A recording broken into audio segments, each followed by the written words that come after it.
mashup is here for the chill and the chat. No scripts, no rules, just friends and their craft. Come hang with us, we're having a laugh.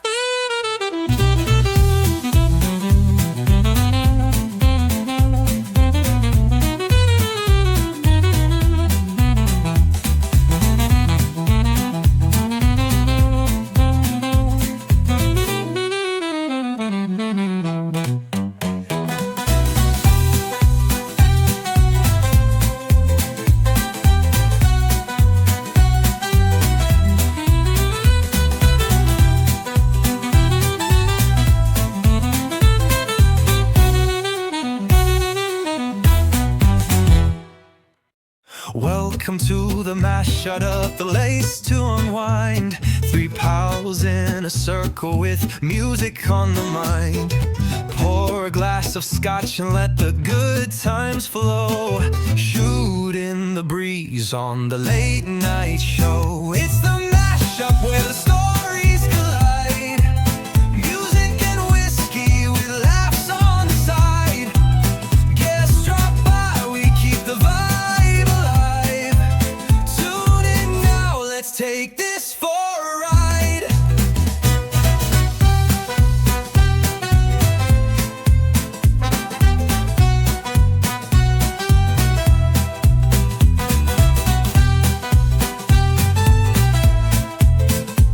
Oi, it's your round, get the whiskies in.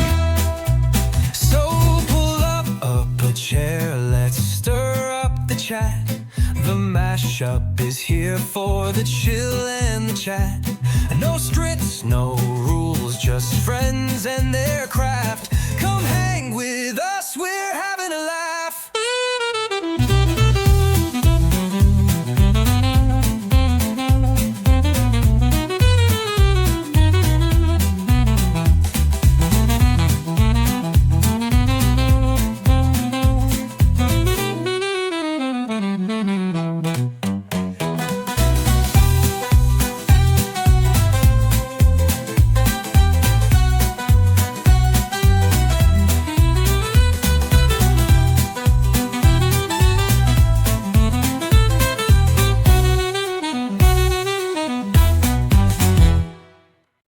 Welcome to the mash, shut up the lace to unwind. Three pals in a circle with music on the mind. Pour a glass of scotch and let the good times flow. Shoot in the breeze on the late night show. It's the mashup where the stories collide. Music and whiskey with laughs on the side. Guests drop by, we keep the vibe. Let's take this for a ride.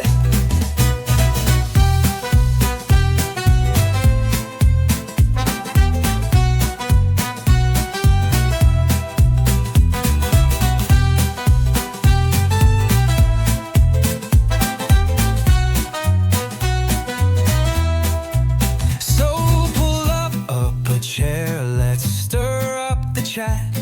The mashup is here for the chill and the chat. No scripts, no rules, just friends and their craft. Come hang with us, we're having a laugh.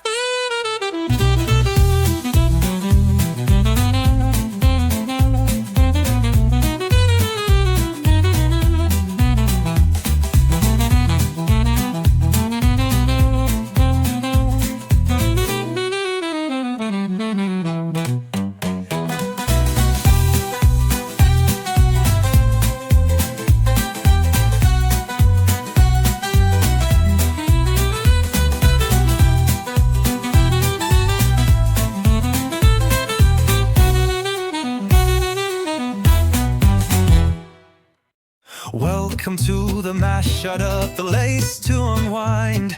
Three pals in a circle with music on the mind. Pour a glass of scotch and let the good times flow. Shoot in the breeze on the late night show. It's the mashup where the stories collide. Music and whiskey with laughs on the side. Guests drop by, we keep the vibe.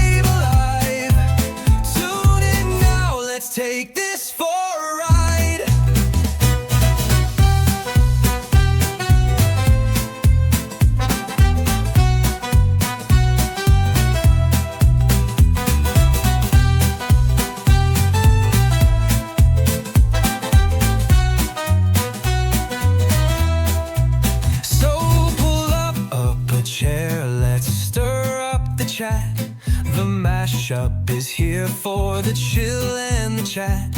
No scripts, no rules, just friends and their craft. Come hang with us, we're having a laugh.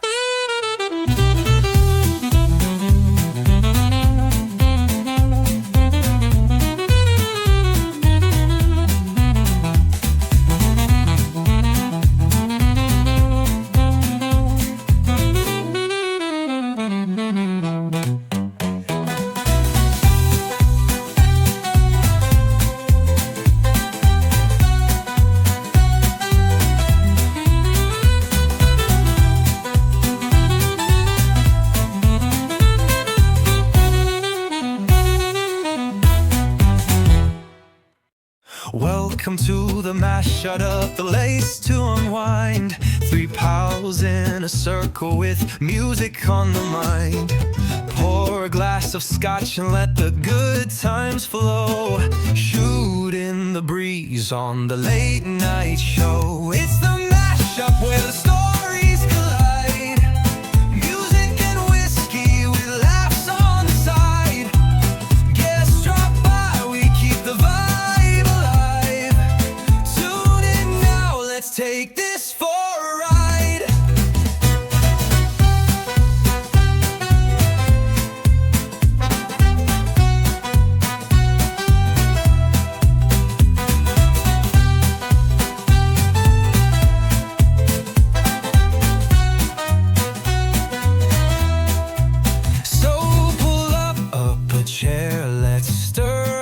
Chat. The mashup is here for the chill and the chat. No scripts, no rules, just friends and their craft. Come hang with us, we're having a laugh.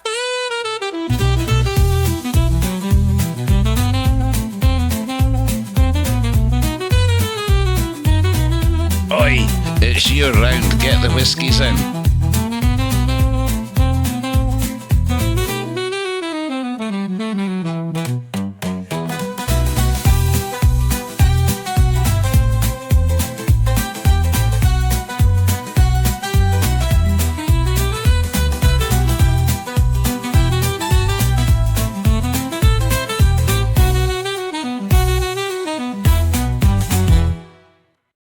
Welcome to the mash, shut up the lace to unwind. Three pals in a circle with music on the mind. Pour a glass of scotch and let the good times flow. Shoot in the breeze on the late night show. It's the mashup where the stories collide. Music and whiskey with laughs on the side. Guests drop by, we keep the vibe alive. Tune in now, let's take this for a ride.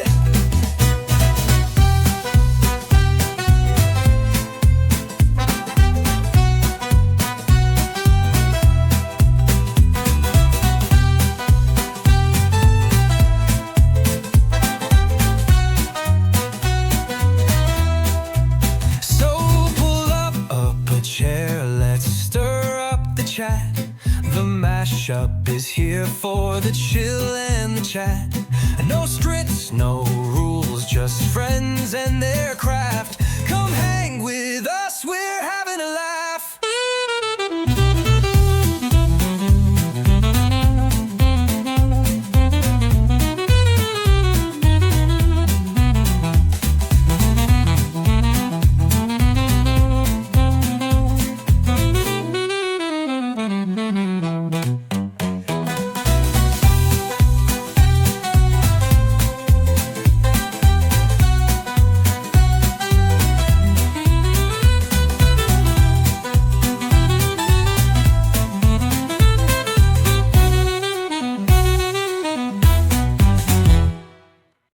Welcome to the mash, shut up the lace to unwind.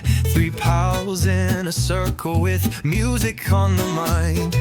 Pour a glass of scotch and let the good times flow. Shoot in the breeze on the late night show. It's the mashup where the stories collide.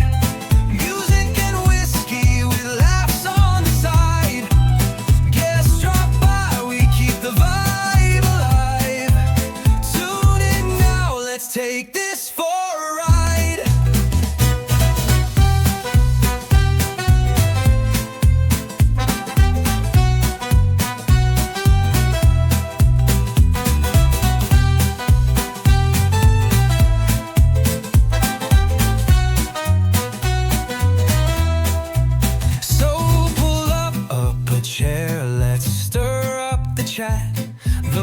mashup is here for the chill and the chat. No strips, no rules, just friends and their craft. Come hang with us, we're having a laugh.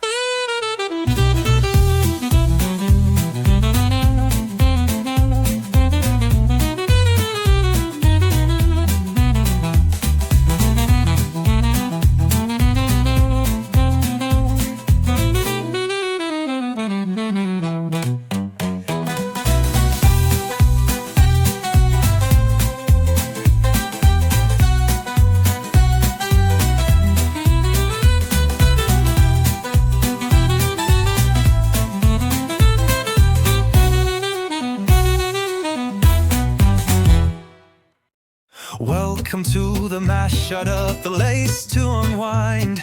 Three pals in a circle with music on the mind. Pour a glass of scotch and let the good times flow. Shoot in the breeze on the late night show. It's the mashup where the stories collide. Music and whiskey with laughs on the side. Guests drop by, we keep the vibe. Take this for a ride.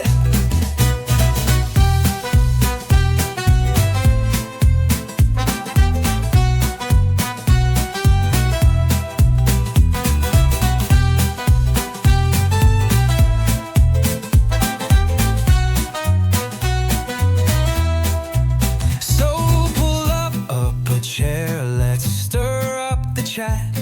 The mashup is here for the chill and the chat. No strips, no rules, just friends and their craft. Come hang with us, we're having a laugh.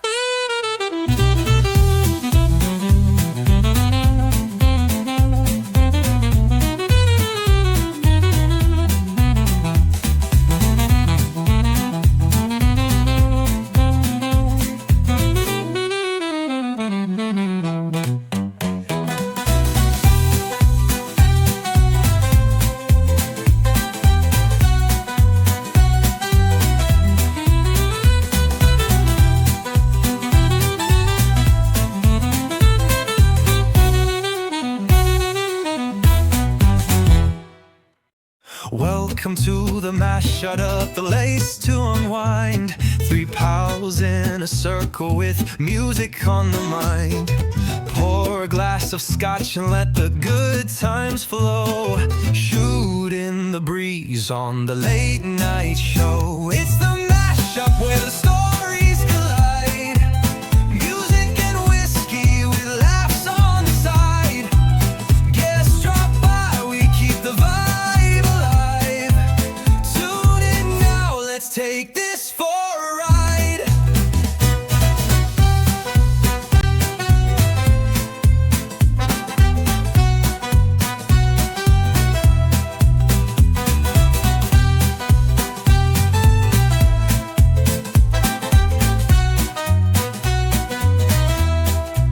So pull up a chair, let's stir up the chat.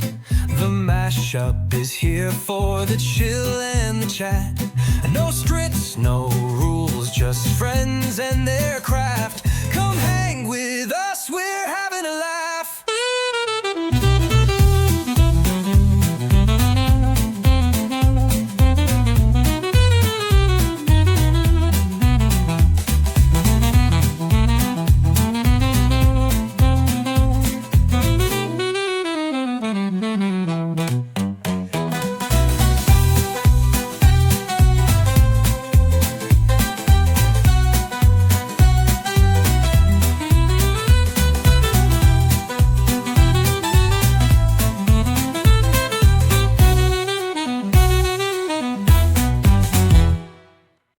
Welcome to the mash, shut up the lace to unwind. Three pals in a circle with music.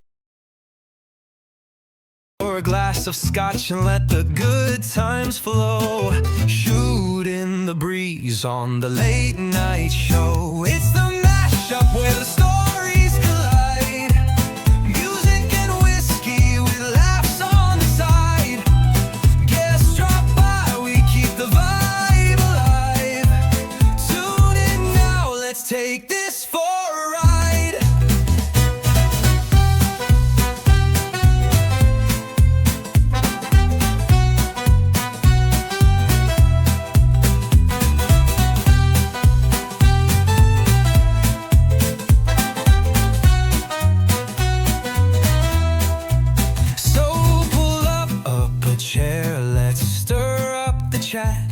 The mashup is here for the chill and the chat. No scripts, no rules, just friends and their craft. Come hang with us, we're having a laugh.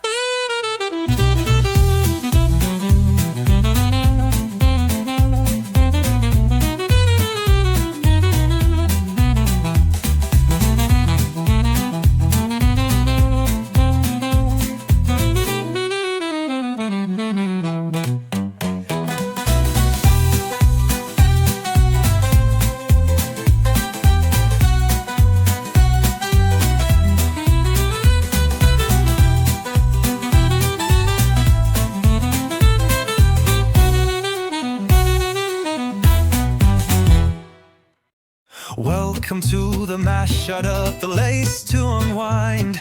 Three pals in a circle with music on the mind. Pour a glass of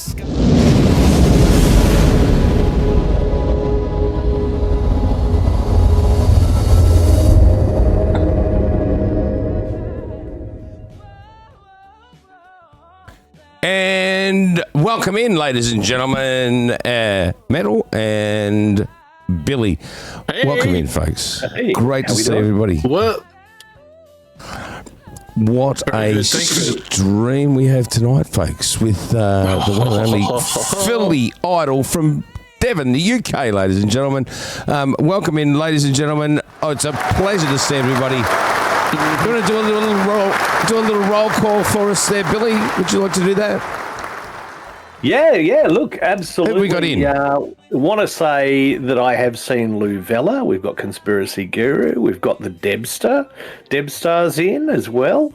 I've just lost my screen, so just bear with me one second. Should we jump in for you, Billy? Please, mate. My website just easy. dropped. Disky's Welcome in the house. in, Disky Conspiracy Guru. Welcome in Lou Vella. Welcome in Mel today, so he was one of the first people in tonight. Welcome in Gabba Positive from my friend from over in the lovely land of the Dutch. Who else have we got? We've got Rebecca Starr is in. Thank you so much for coming in early and answering Coke on the question there, Beck. And we got Ms. Unfortunate just joined. Ms. Unfortunate, and also the unfortunate one, the important mod of us all. Indeed. Good to see Welcome you, in, Parker. Parker. And Good to Jen. see you, bro. Mm-hmm. Fantastic to see you. And also Annie Lynn. Annie Lynn just dropping in. And Debstar, thank you so much for being a regular watcher for 3 consecutive streams. That's fantastic, Deb. Thanks so much. Absolutely. We absolutely love you. Absolutely. So we have, as I said, Philly Idol, ladies and gentlemen, Farmer Phil, otherwise known as Phil Smyth Music from Devon in the UK. Before we introduce Phil and light a torch and grill him, as we do with all our interviewees, we need to do tonight is Whiskey Challenge Night. So is the Guru in? The Guru, we got to check because we need Guru is in. We need an adjudicator. Mr. Adjudicator is in the house. That is awesome. Can we have the umpires, please, Mr. Adjudicator? Show us that you're here by showing us the umpires. It's a word. There He he just said is. word. There he is. Word. And well, I guess without any further ado, why don't we cruise on over to the 4-month growth? Was it, Billy? Well, I was going to say before. I was going to say. Sorry, you go, Metal. You go. We haven't done a normal intro yet because we normally check the weather. Oh, we haven't done the weather. Oh, how and we haven't checked in with each other on our week so far. I might be Paul's just rushing us. I might He's be a just bit keen. excited. No, I might be a bit he keen. might be a little bit keen. Yeah. You're right. Get We this. also This had is it. you legend. Thank you so much. Are you doing? Rickham just did a sub. He did indeed. Are you Big Kev? Just getting excited there, Paulie. I'm excited because I'm very keen. I'm very keen to grill Phil. You know, it's been something I've been waiting a long time for. Mm-hmm. So I'm going to start it off by how's the week going, Paulie? My week has been it's always busy but look, I had a fantastic stream last night. Really enjoyed it. Had an absolute blast, and it just keeps getting better. I've got to I can't stop thanking people. So I have a weekend coming up which is not committed. I have a dozen or more projects on the go as per usual. Tomorrow night, streaming with Christian. We're going to grind our own beef and make our own burgers. Mm-hmm. Nice. So that's tomorrow night. Other than that, that probably covers it. That covers it. Nice. How about you, Billy? What about you? How's your week been? My week, it's actually been pretty hectic. This week's a busy build week for me in the world of workforce planning. But I do have to say, we have finally locked in a date for the Galactic build-off, which is going to be happening, which is going to be this Sunday at 12. So I'll be streaming this Sunday from 12. I'll be teaming up with Boss Mustang and the old man, and I can't remember the numbers at the end, 386 or something, 369 or something. 369, I think. 369 or something like that. So we're going to be, I'm going to be teaming up with two fellas from the US, and we're all going to be building the same Lego model. It's the NASA Mars Rover Perseverance Technic kit. I don't know how many pieces it is. I can't tell. It's under one of the other boxes here, but it's going to be pretty good. It's going to be a speed run build, and whoever gets to build it first will wind up with the trophy, international trophy. And it's not just an international trophy. What did you call the actual event? You came up with a pretty cool name for it. It's called Galactic, and geez, don't ask me what it stands for now. Just give me 1 second. I'll try and find it. Let me just quickly jump into. Well, while you're doing that, Billy, I'm going to say that it's 12 o'clock. Sunday will be 12 o'clock Australian Eastern Standard Time for our international viewers. It will be.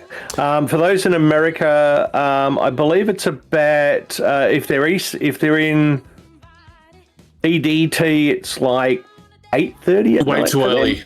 I think it's 8:30 at night. 8:30 at night for them on the Saturday night, but it's going to be called Galactic, which stands for Global Astronautic Lego Assembly Challenge in Transcontinental Collaboration. I'm not surprised you couldn't remember it. Well, sorry, it's not like cheap scotch in a 4 month growth, right? No, I didn't actually. Old man came up with it. That's right. He did. Oh, it was pretty awesome. Pretty awesome too. And Bruce just said a Galactic build-off, a Lego drive-by. Yeah, a Lego drive-by. Exactly. That's it, mate. That's the one. And I've got to say, Chrissy Smyth in the house. Good to see you, Chrissy. I did pass on your message to Paulie this afternoon. And I have the package. I have not opened it. I'm not opening it until we're on stream and Chrissy's there, and we won't do that now. Chrissy's here. Chrissy's here, man. She's here. Chrissy Smyth is here. She's gonna want you to open it now, dude. Really? Please. Let's put it to the chat on this one. No, let's put it to the chat. Okay. Chrissy, do you want Paul to open it tonight on the mashup, or another night when he's streaming on his channel? What would you prefer? Because you're the one that sent it. You're the one that sent it. Absolutely. I think that's Chrissy's call. Yeah. It is Chrissy's call. While Chrissy's responding, how's your week been, Metal? I thought last week was the end of all my problems, but this week has just been another fun one. So far this week it's been good. I had a really hard day on Monday at work with my boss, and he's going through some stuff at the moment. Tonight, when he has a minute. All right, perfect, Chrissy. So he's he's under a bit of pump at home. Things at home have been a little bit hectic for him, and it's really playing with him and mentally and all that sort of stuff. So I had a good chat with him on Monday and got that all resolved with him. And then last week too, we found out on last Wednesday, which is why one of the reasons why we went here. I found out last week that we had a passing in the family, and the funeral is actually tomorrow and Big love, Friday. mate. Condolences to you and the family. So I'm heading down to Canberra tomorrow, and then on Friday, we've got doctor's appointments with myself and somebody that's, I might as well say it, my partner. We've got a doctor's appointment for her to get things sorted. So just some health stuff for her, and I'm helping her by jumping on the same bandwagon so when she comes over and making sure everything's all good before her health stuff. But that's about it for this week. And oh, that's fine, Lou. No, you're good. We knew it was coming. It doesn't hurt any less, but it is somebody who is important to our family at the moment. So, onwards and upwards, and it's going to be a celebration of life, not a funeral. Big love to you. Big love to you and your family, Metal. Absolutely. And on behalf of all of us here at the the mashup, and all of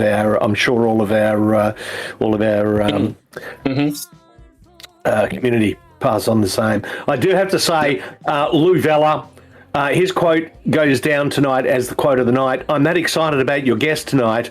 I'm watching the stream completely nude. Gold. Just Pants off. Pure gold. Pants off. Pants off Wednesday.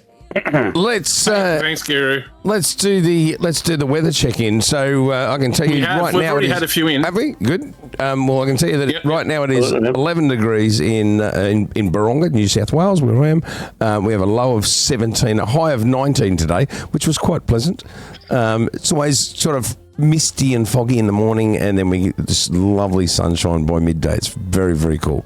How about you, Billy? What's the weather like in Melbourne, Australia? Croydon South at the moment, it's 10 degrees C, feels like 10 degrees C. 14 kilometre hour winds coming from the northwest. 91% chance of rain. In fact, it's been raining here ever since about 11 o'clock this morning. You sure you're not in Newcastle? No, indeed. I can show you. It's No, it was the rain. that. It was the rain that did it. Sorry, Disky. Sorry. Yeah, sorry, Disky. Indeed. And how about you, Metal? What's the temperature like there in Sydney? It's a nice and warm 17.2 degrees tonight here in Sydney. But we do have a smoky haze over Sydney at the moment. And Disky was probably the closest. She's had a few drizzled rains up her way, but it's a warm night for her. I was going to say, if you could let off a purple smoke bomb, we might be able to get Jimmy reincarnated. Well, I can't complain because I've spent pretty much my entire day inside, except for this morning when I got up and went for my walk. I took the pup for a walk this morning, and I was outside, and I was telling Parker and Jen this morning when I got up. It was 6 degrees in Sydney this morning when I got up to go for the walk. Fresh. I was outside wearing my tracky dacks and my t-shirt, and I was walking along with the dog, and I thought I was like on fire or something because I could see the amount of steam pouring off my arms. And then lo and behold, I looked down at the pup, and she's just basically a big ball of steam just running past. And I got, she wins the award for the steamiest walk. So doesn't get any more doesn't get any more Aussie or dare I say bogan than wearing tracky dacks. For the rest of the world, wearing me trackies and a t-shirt, going for a walk with the dog. All right, leave me alone. Did you have your mockies on? No, I didn't have my mockies on, but it was a shaggy dog story, all right? Yeah, no mockies. For our international guests, trackies are short for track suit, just so you know. And we will be testing Phil on his Australian colloquialisms very soon. Well, I think is it time? I think it's about time. Is it time? I think it's about time for Cheap Scotch and a 4-month grace. So have I. I got to say. I have one thing to say before we go to that. A reminder, because can you please remind me? Yeah. Either at the end of the stream or post stream, I have a whiskey club that I need to unbox and do a video of so I can enter that bloody competition. You need to enter the Tasmania competition because they are actually giving away a $5,000 trip to Tasmania. So you need to get it done. So that's why I'm telling you guys so you can remind me before the stream's over. All right.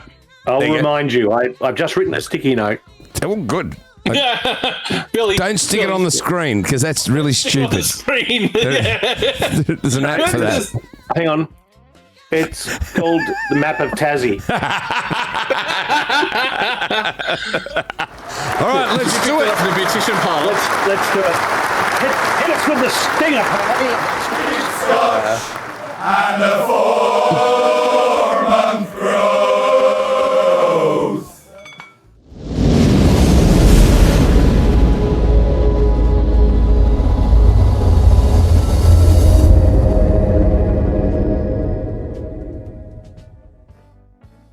And just before we reveal anything in terms of cheap scotches, will we do this?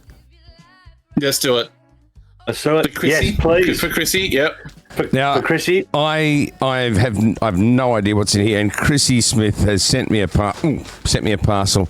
I'm super excited. I had no idea. Billy sent me a message and said, "Have you checked your mailbox?" I went, "No, I haven't." So, I actually know what it is. So this is, I do. And I haven't said a word, Chrissy, so. No, not a word has been said, so I have no idea. No, 100%. Utterances past my lips. All right, I don't know what it is. So it's going to be new for Paul and I.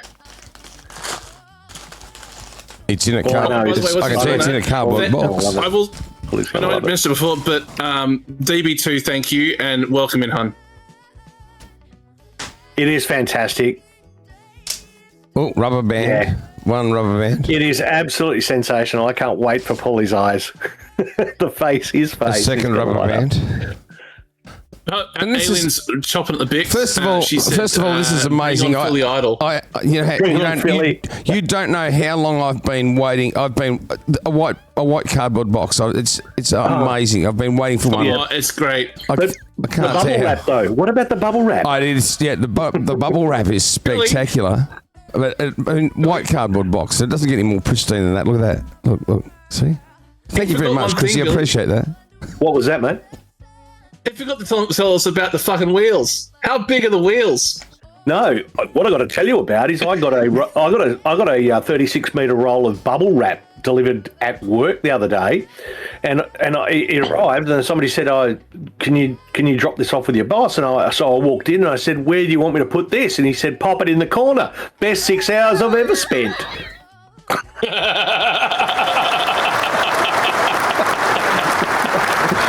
Oh, Billy.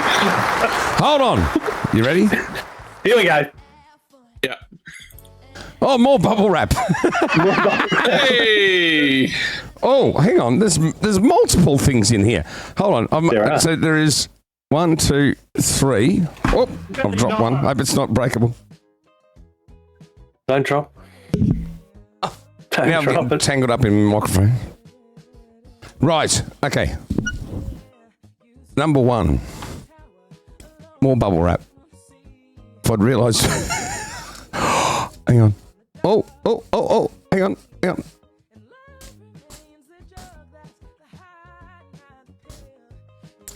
I believe that is a fish. Open it? It is a fish. That is a fish, ladies and gentlemen. That is a gemstone fish. Check that out. Yeah, it's pretty amazing, isn't it? Wow. Oh my God. So I'm going to assume I have Loving it. multiples. Hang on, let me get this one out. Oh, this is Chrissy. This has been such a big secret to keep, you mate, are honestly. This is so cool. So cool. Look at Guru this. just said. It is fluoride crystal, yeah. Amazing. Awesome. Chrissy, One, two. it was so incredible. And How hang on, good. let's get the third one. Number 3, Chrissy, do that. this is amazing. Guru. Thank you so much. I have a little collection of gifts that people have sent me. I think the first person was Gopher, was Alexander. He sent me a giant guitar pick. And he sent Brizzy a cowbell, which he annoyed the hell out of me with for months and months until I broke it. This is the end of. This is the last in the Please, collection. Chrissy. 1, 2, And 3. Chrissy wants to tell us a funny story. Go for it, Chrissy. Look at this. That is absolutely sensational. Aren't they incredible? They are. They're just Oh, they're fantastic. absolutely sensational. Thank you so much, They're Chrissy. awesome. Round of applause, yeah. Nice. That is very cool. Very, very, very cool. And Rebecca, of course, with Austin came over, and I've had multiple gifts from those two. They're just wonderful. Thank you It so was much. incredible. When Chrissy asked me whether or not you'd like them, I went, "Oh, he'll absolutely froth them. Absolutely froth them. He will." Absolutely. I'm doubt. stoked. Let's go. Let's straight to the pool room, as we say here in Australia. So what was the funny story, Chrissy? Just I think before she's we head probably off. typing it at the moment because Okay, she too just easy. said she was typing it. But I will say, Guru, I think you win the best retort to Billy tonight. What's that When one? Billy was talking about the bubble wrap in the corner, pop it in the corner, he said, that's what she said, pop it in the corner. That's what she said, indeed. Indeed. So, we have our cheap scotches, and would We you do, like we to do, take yes. us away, Mr. Metal? All right. So I've been enjoying this because I did crack it open at 5 p.m. because I needed something to keep me going tonight before stream. I went out and organised to have delivered today. Sorry. I read the chat as well. Chrissy's story. I read Chrissy's story. She saw them on her friend's raffle, so she got tickets, but she couldn't wait, so she bought some, and then she won the raffle, so she's got to set herself. That's awesome. That is gold. Oh, fantastic. So it's I mean we've got matching fish, Chrissy. Matching sets. Yeah, matching sets. Yep. Nice one. That's awesome. So sorry, I got distracted with that one. Hey Millers, welcome in. Miller's Gold, what we is got the the house? we got the whiskey in. I got it organised as we delivered today. And at 5 p.m. I cracked it open because I thought I've got to find out what this is like. So it cost me $75 on the dot. Okay. It is a 51%er in alcohol. Wow. It is 700 mils. Okay. Would you believe it or not? It is the upgraded version from the same place I bought the Iron Mask from. It's called the Iron Mask, and it's called the Overproof. Dark Double. So I got the double double strength. So Turn around so we can see it. Metal. What is it? I have no idea what you're holding because you've. It's the Iron Mask Double. It's the same haven't as the seen one that. that cheap one I bought before. It's the second one. It's a I Dark haven't seen Double, that. Iron Mask Double. It's the double. I've not Wow. encountered that. Very cool. Okay. So, I haven't have either. you got any more? Hang on. So it's 51%. It was $75. Is there an age? $75, an 51%, age? and it's 700. It's 700 mils. Any age Does it have to an it? age rating? Age statement It has or an age rating of 12. Wow. so 12 years, Nice. 51%, Manny! and In the and house. a Scotch. And it's a Scotch. Very cool. Very cool. Billy, Beautiful. what have Well, you I got think- for us this week? I think you've actually had this one before, but it's the first time for me. Yep. I am running the Loch Lomond Reserve, which I managed to, which is a 700 ml, 40% alcohol, but I got it as an absolute bargain, rock bottom steal of $56, and it's mildly peated, I believe. It's So- definitely in my wheelhouse. Yes, recharred oak casks. So, and I'm actually quite enjoying it. It's not too heavily peated, which is fantastic. Is there an age statement? Hang on. I don't believe there is actually. Can you repeat that last comment, Billy? That I'm enjoying a peated Scotch. That's the one. Thank you, Yes. sir. It's not a heavily peated, so it's quite my. What's the word? My palate is evolving. It is. Indeed. But no, I don't believe there is an age statement. No, there's not. But yeah, $54. I couldn't pass it, even though I knew you'd already had this one before. No, that's fair. I mean, you've not tried it, therefore I've never tried it. It is fair game. It's legit. Yeah. Well done. So 40%. 40%. Age $54. 700 mil. So no age age statement. Okay. No. But it is a Scotch. I believe I've pulled off the coup of the century. Oh, of course you have. No. Here we go. All right. Which person do you get a free Scotch from this time, Bill? No freebies. No freebies. This is Archie Just Rose. when I think I've won it.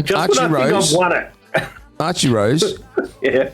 This is Copper Pot Distilled. This is Australian whiskey. Oh, yes. Okay, yeah. And it has now it doesn't have an age statement. I didn't check that. So 40% ABV, Australian copper pot distilled heritage rye, barley, and malt. It says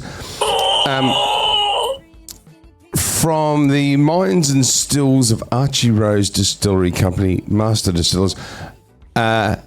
On clearance for $39. Oh.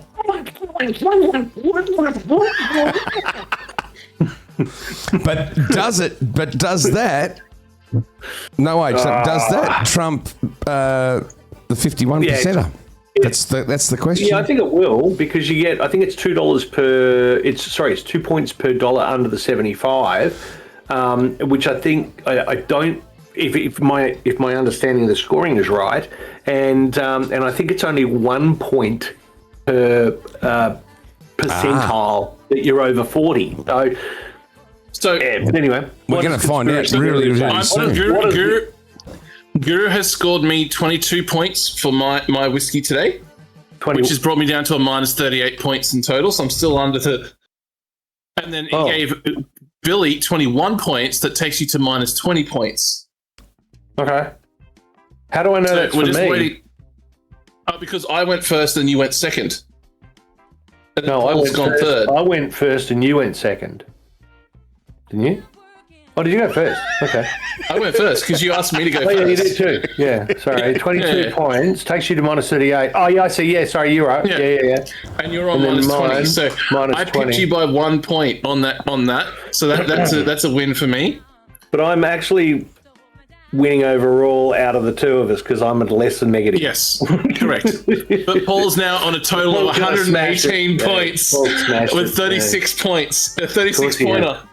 Fucking hell. Well done, Paul. Round of applause for Paulie. Well done, mate. Thank you, folks.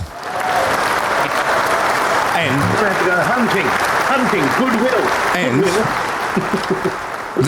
Goodwill. we need. You guys have already opened yours. I needed to do the taste test because being $38, I went, I'm not just going to buy one of these. I'm buying three. Yeah. As you would. I may have made it. It's either the best decision or the worst decision in my life. Just a minute. It won't be long, Phil. Yeah. Well, actually, on that note, as you guys know, we have Phil here tonight. Not only is it all right, it is bloody good. Okay. Not smoky at all, but not too. It's a fruity. Just not in sweet. The house. Wazza, welcome in, sir. Welcome in, matey. Oh, don't forget, ladies and gentlemen, you can check into the bar in the channel points too. Don't forget to do your bar check-in, please. You get your points for that. You can. Okay. I think we've smashed it out of the park. It is absolutely sensational. We are long overdue. Let's get our guest in.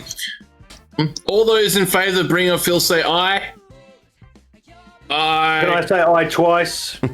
I You see. can. It'll just be a double I. Bring him into the hot seat. Ladies and gentlemen, we are going to grill the one and only Philly Idol, Farmer Phil, Phil Smyth from Exeter in Devon, ladies and gentlemen. Here he is. Let's roll.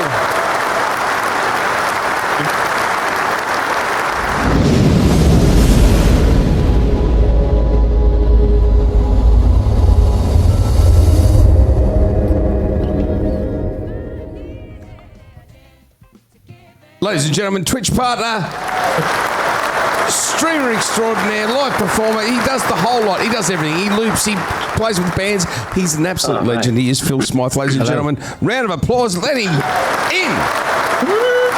Incredible. Well, you don't like to talk, haven't you? Let's Terrific to have you here, Phil. Yeah. Terrific to have you, sir. Hey, you've heard us in Discord with if it's usually between the three of us and Steve Forward, no one's getting a word in. Oh no, there's no chance. Now, hold Put on. my whiskey down. Hang on. I was just going to say, Phil's about to give us the review of his particular beverage of choice, and bearing in mind that it is, what is it, 11 a.m., something like that, where you are? Yes, it's a 10 to midday right now. There we go. This is a carbonated beverage. 2026 vintage. 2026 vintage. Yes, it's clear. It's distilled to it's clear. Oh, It's that's a lovely, very it's a lovely special. drop. Very Hello, special. everyone. Welcome in, Phil. It's good to have you here. I'm getting comfy. I'll take my Crocs off. Hang on a minute. Right, here we go. There he goes. There he goes. Well, Phil, This is probably one of the few times we're going to have Phil with no guitar in front of him either. oh, not for What do you long. do with your hands? What do you do with your hands? Pants off, Phil. Hello. That's all, Billy. Yeah, I'm just catching up with the chat. Now, My pants or your pants? we'll have it. We'll keep an eye on the chat because I'm sure there are multiple people who would like to ask questions of Phil, and feel free to throw those questions in Absolutely. the chat, and we will keep Drop up me. with that. So, Phil, for those who, if there's anybody here who doesn't know, Phil, tell us a little bit about how you ended up making music as a full-time career. What is it that got you from ankle biter to full-time musician? What was the journey? Well, you want to know where I started playing music? Yeah. Absolutely. Cool. Okay. I'll just say that's the hello to quicker way everyone. of saying Hello, that, yes. I can see the chat. So hello, everybody. I'll give you some individual hellos in a minute. Where did I start? I started playing guitar when I was 14 or 13, something like that. So quite old for, really, I wasn't a young kid starting, but in my family, we used to have foreign students from all over the world coming to live in our house because there was a language school around the corner from us. So, to make extra money with a young family and all that stuff. Hang on a minute. Turn that off.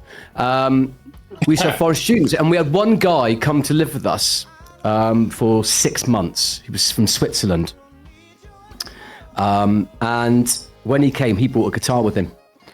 And because he lived there for 6 months, we all go for it. He's like a brother now. We're still in touch, and we're still friends and visit each other and all that kind of stuff. But he showed me a few chords. And then my dad bought me a very, very cheap nylon string, £15 guitar out of the newspaper back in the day.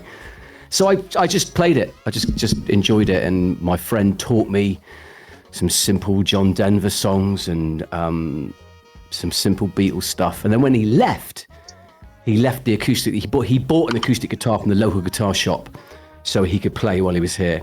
And then when he left, he gave me the guitar. He didn't want to take it home with him. Oh, that's awesome. Yeah. So cool. So I just carried on playing. And obviously I got into, my brother was a drummer in a band at the time, and he's about 7 years older than me.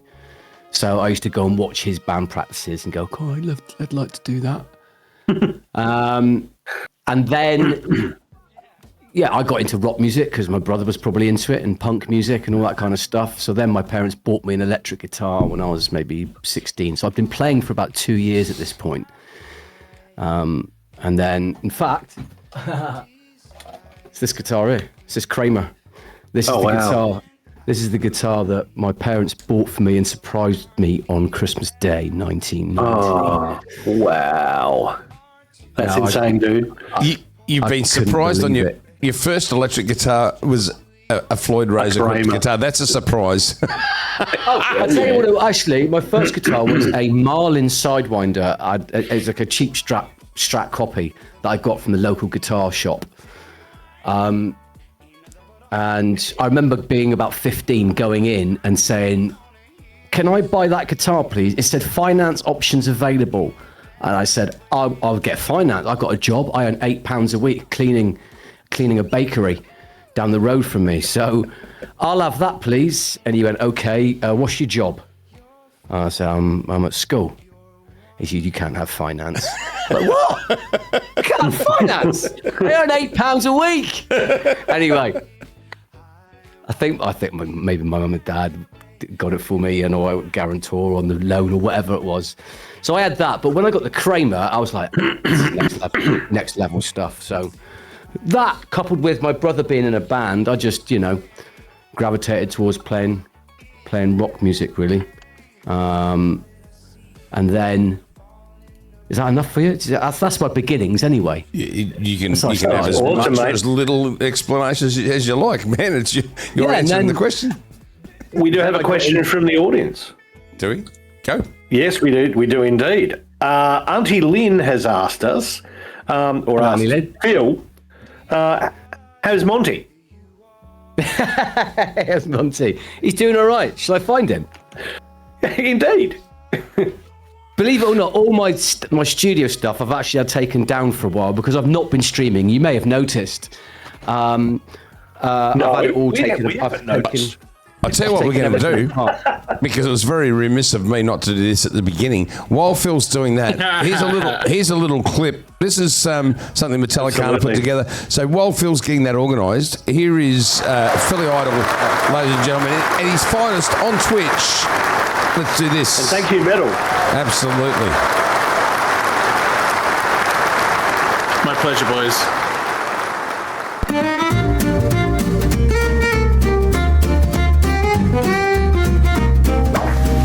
So let's try and get Arnie's mum to comment, right? So anyway, he's like, I don't know what I'm doing there. All right. And come on then! I'll let you go ever. Little face. Oh. Cuddle me now. If I get to 10,000 followers, I'm gonna do a hot tub stream. It's a sin if we don't love Annie Lynn. It's a sin if you don't, you can get in the bin. It's a sin if you don't love Auntie Lynn. She's got an air fryer, don't you know? She's got a second one in her caravan. I'm interested. No.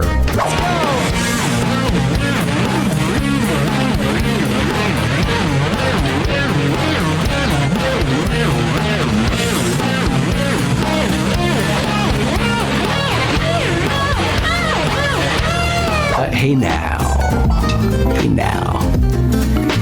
there, Modhead, y'all. He's got one of my favourite voices on Twitch, Phil Luna. Hey now, sir. Hey.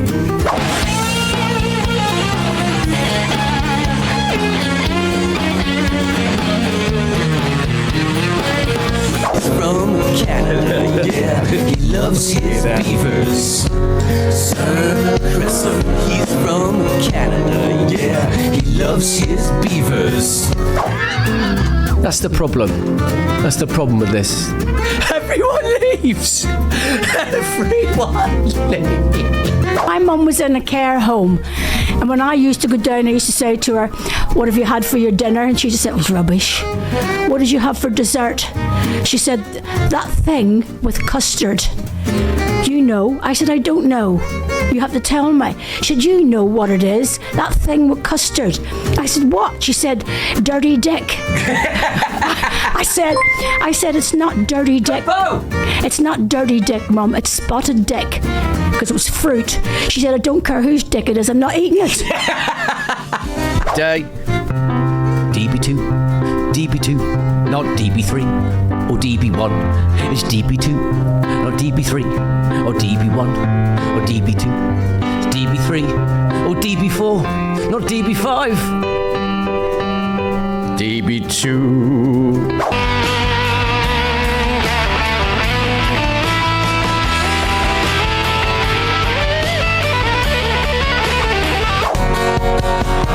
Miss Wiggles and Steve. Miss Wiggles and Steve. Miss Wiggles and Steve.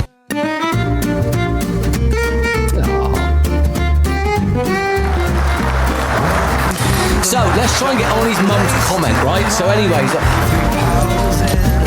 doubled up for you, that. All right. Doubled up for me, that was. Double up for me too. Absolutely. Are you kidding me? No, I'm not kidding. Nope.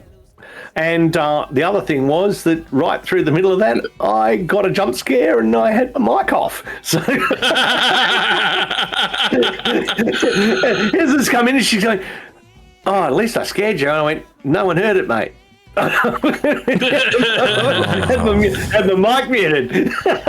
I'm so sorry. That's terrible. That was so the audio for the whole thing was doubled up. Yeah. Oh. It used to get better for a little bit, and then it was weird. It was weird. It sort of came in at the end.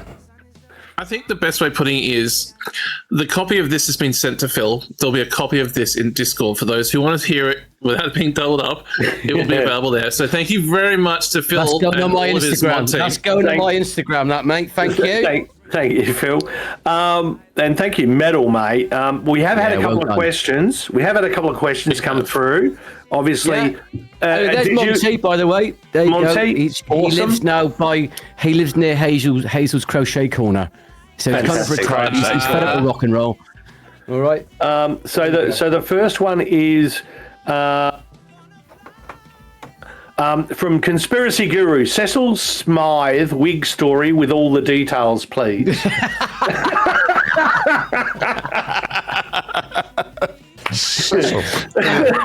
I'm hanging out for this.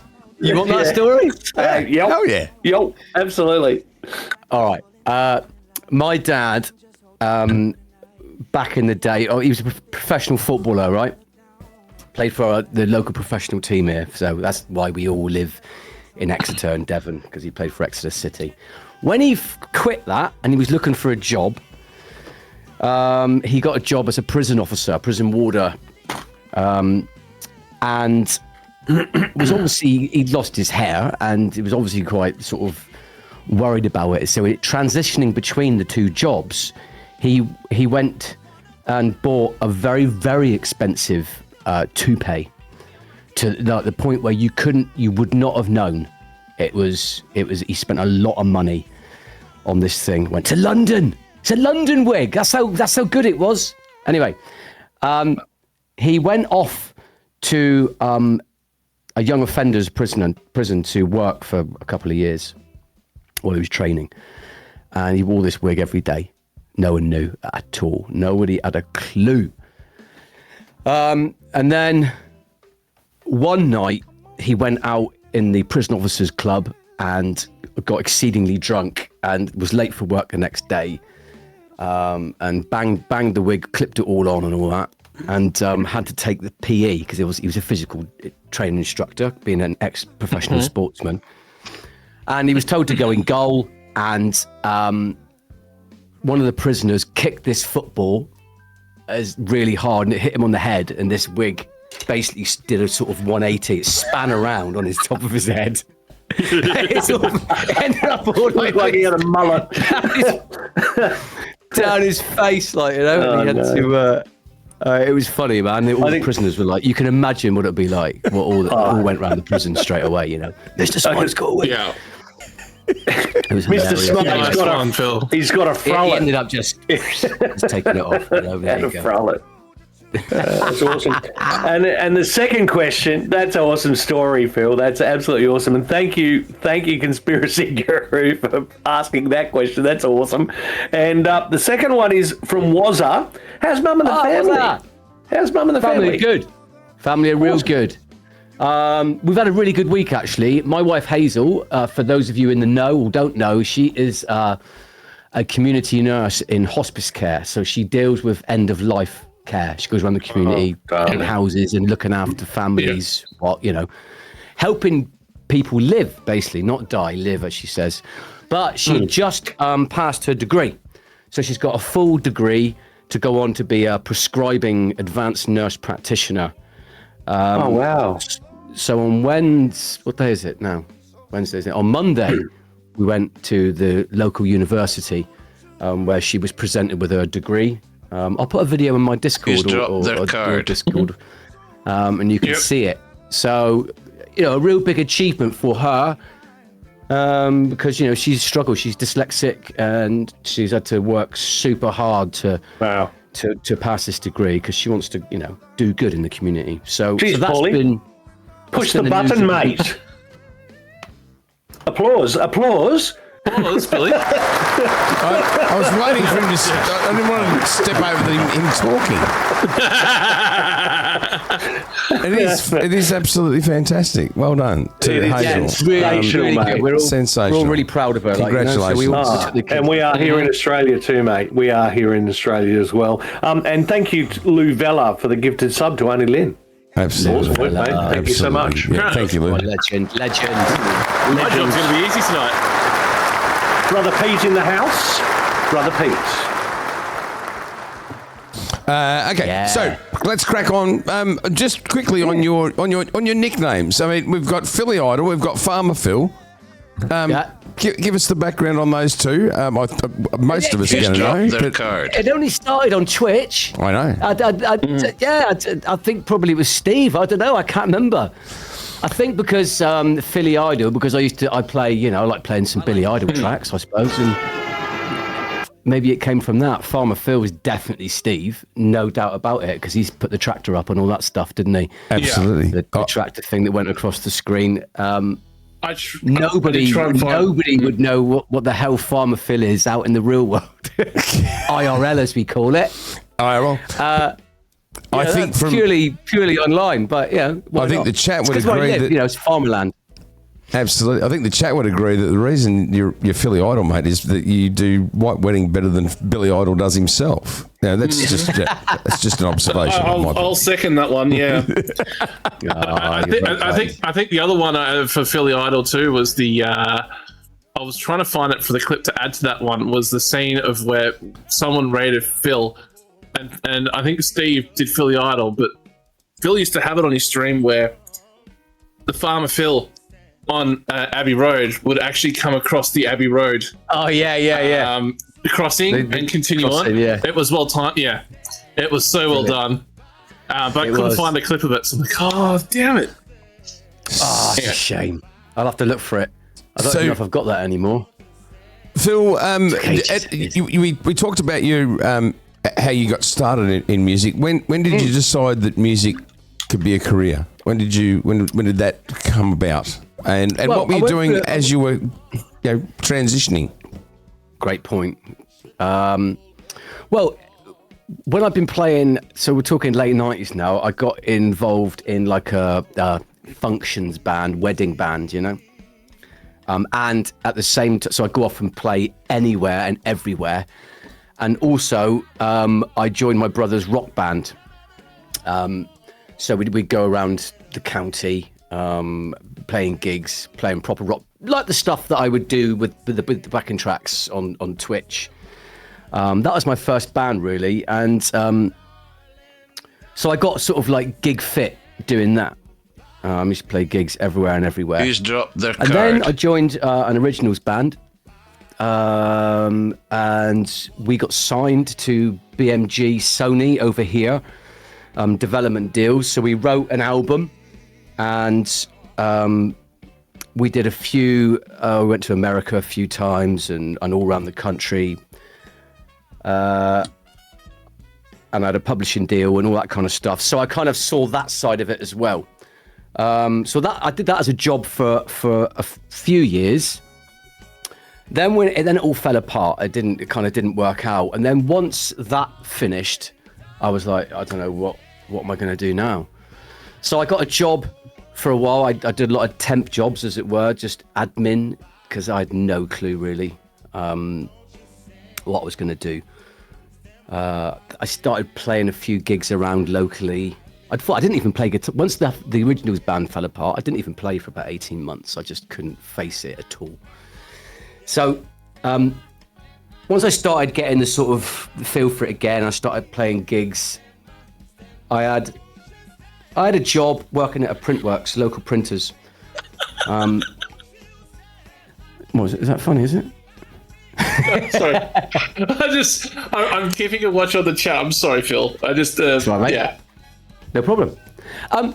So that ended. I loved that job, but that finished. I got let go, and I was like, "What am I going to do?" And I was like, "I know. I'm just going to play music full time. I'm going to go for it," which means I had to go solo for the first time, and whatever else I could do. So I did that. About 2007, I thought, right, I'll go solo. A bit like you, Paul. Really. I used to go out with backing tracks and acoustic guitar and playing a duo, a solo, a band, and I made money that way. Been doing that really since 2007. Then I hit the wedding scene because it was better money, quite frankly. So I got into live looping with my Voice Live 3 looper pedal because I got a little bit fed up with backing tracks. So I did both. Basically, I could do the track thing, I could do the looping thing, if I wanted. And then obviously it's the same story of a lot of musicians, isn't it? I was doing loads of gigs and then COVID hit, didn't it? And we lost all our gigs. And I saw another local guy who did a similar thing to me, Jordan. He was streaming on this platform called Twitch. I was like, what is that? Never even heard of it, you know? So I followed him. I was looking what he was doing. I was thinking, I'm sure I could do that. So, it is. And I looked at Twitch for a couple of months. This is about 2021. And thought, didn't press go live. I was obviously far too scared. Must get it right. Must get everything looking perfect before going live. Right, get everything. And I thought it was, until you look back and you see your first stream and you think, jeez, what is that? It's bloody awful. But anyway, the main thing is I did press go live and then kept at it and then got to know all you guys. That's based pretty much it. And then the stream improves over time. And then, obviously the gigs opened up again. So now I was doing both. I was doing gigs. I was doing lots of weddings. I play in a band. Obviously, I run a band and a duo and a solo and streams when I do them. And that's what I've been doing ever since. So full-time music since 2007, basically. Wonderful. Phil, Pretty much. Just got to inquire, did you study music? Oh, yeah. Forgot about that bit. Forgot about that. So I went back. There was a local music school that opened in about 2006. So like around about that time, the mid 2000s, I didn't know anything. I knew how to play a guitar, but I didn't really know what I was doing. Not a clue. So this music school opened. It was advertised in the local guitar shop, and I went in. I thought I'm gonna do that for a year. It was like a 1-year diploma.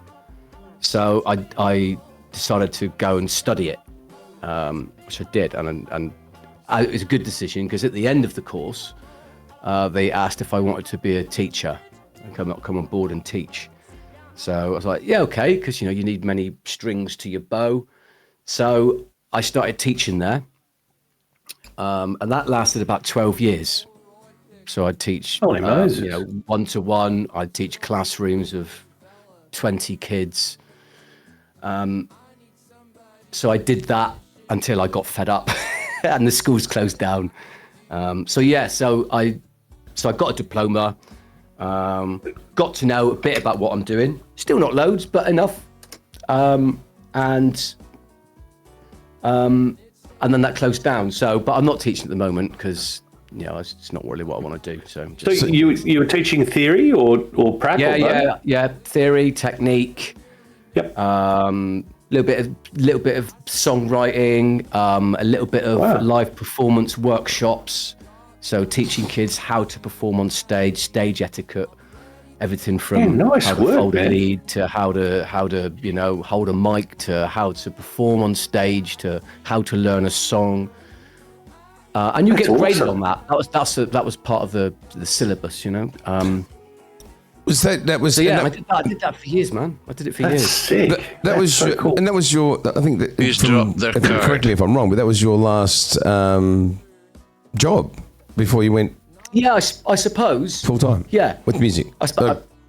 Performance music. Well, as well. was it? No, I did about I don't know 15 to 20 hours a week, not full time. And then you have marking on top of that kind of stuff. Yep. And it was good for a while. I enjoyed it for a while. It all depends on the students you get, really. Sometimes you get kids there who they just don't know what to do next, and they've sang a little bit. So, I'm going to go and learn an instrument, not really having a clue of what it entails. So a lot of the time it's repetition. Did you learn that last week that I said to you? No. Oh, great. Okay, let's do it again. But occasionally you'd get someone who was like, they're going to do something. They are going to do something. And that was exciting. So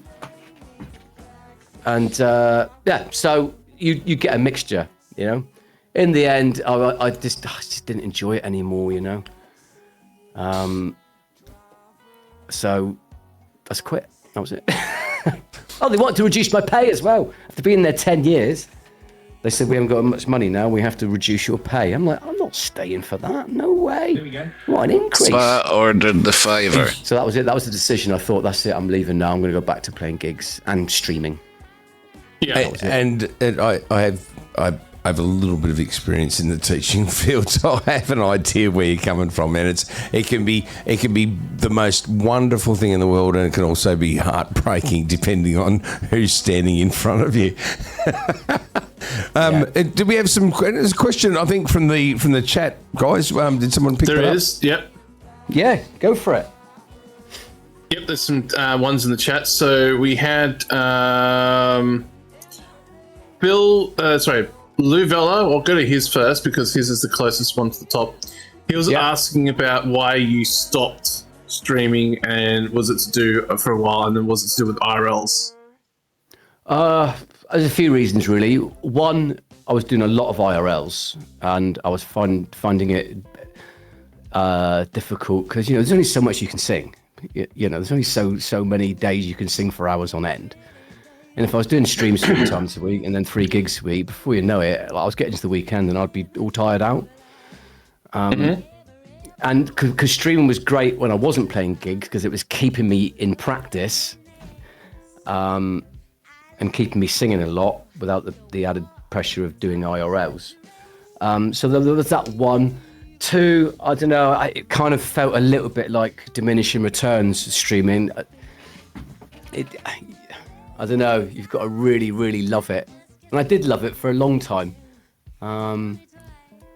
but felt it just wane a little bit over time, And I wasn't as excited as I used to be, but I used to really get excited about streaming. And then I felt like I was doing it just for other reasons than me enjoying it. And I'm not very good at that. I'm just not. Then I'd try again, I'd come back and get excited for a week, and then it would happen again. So, right now, I mean, saying that, the last sort of couple of weeks, I've been thinking, God, I wouldn't mind to stream again. I'm starting to feel like maybe it's fun and maybe I'm missing it, and it's good fun, and maybe not doing 3-4 hours at a time, just do it all. Like if I only do an hour and a half, and that's it, that's enough. And I haven't got to put pressure on myself. Like, I used to read on Twitch, like, you should do a minimum 3 hours because that's where you get discovered. And I was like, right, okay, I've got to do that. And then it was like, flipping heck. It was a lot, So when I come back, and I will I'll put no pressure on it. I'll do as long as I feel is enough, and that'll be it. You know, and don't put myself under so much pressure for it to be perfect or great or Billy Idol on his terms. Yeah, exactly. Yeah, I think- exactly Good what on I you, want to man. do. Good on you. I think the most important thing with streaming, you touched on it, is you've got to be enjoying it. It is there's so much that you are doing, and Phil, I think you would agree. There is infinitely more things to think about when you're streaming than doing an IRL. So much technical stuff going on. So it's hard work. And things would go, why is that not working today? It worked yesterday. I've done nothing different. Yeah. Do you know what I mean? It's like, Steve, what's happened here with the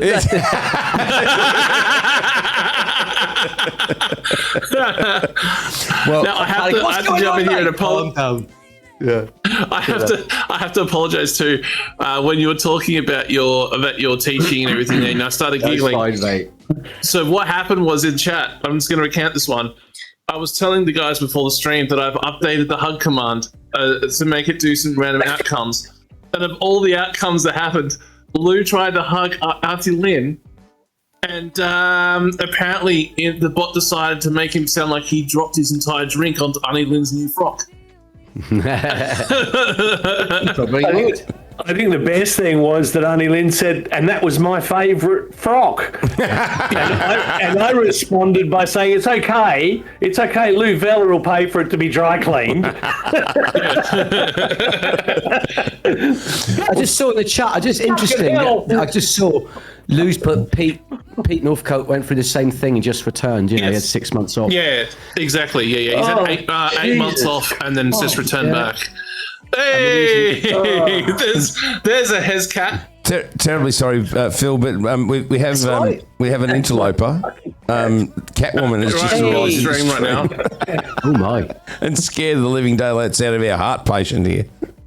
goodness me! Hello. Is that another way of saying that he's getting a CAT scan tomorrow? No, that's if it had slightly blue in the bit. Like, that's my fucking cat, Mr. Checkers.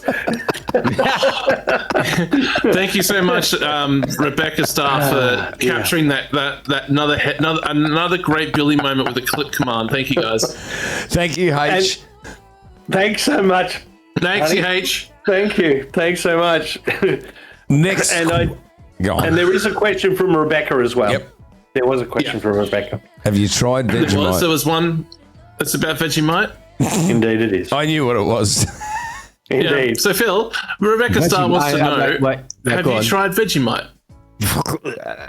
No, but I have tried Marmite. I have tried the original and the best. All right.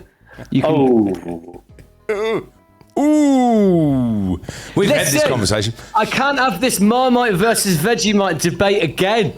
I've already been through the Tim Tam versus the Penguin. Look, all right. let's. There's I no got my substitute mum up. for a Tim Tam.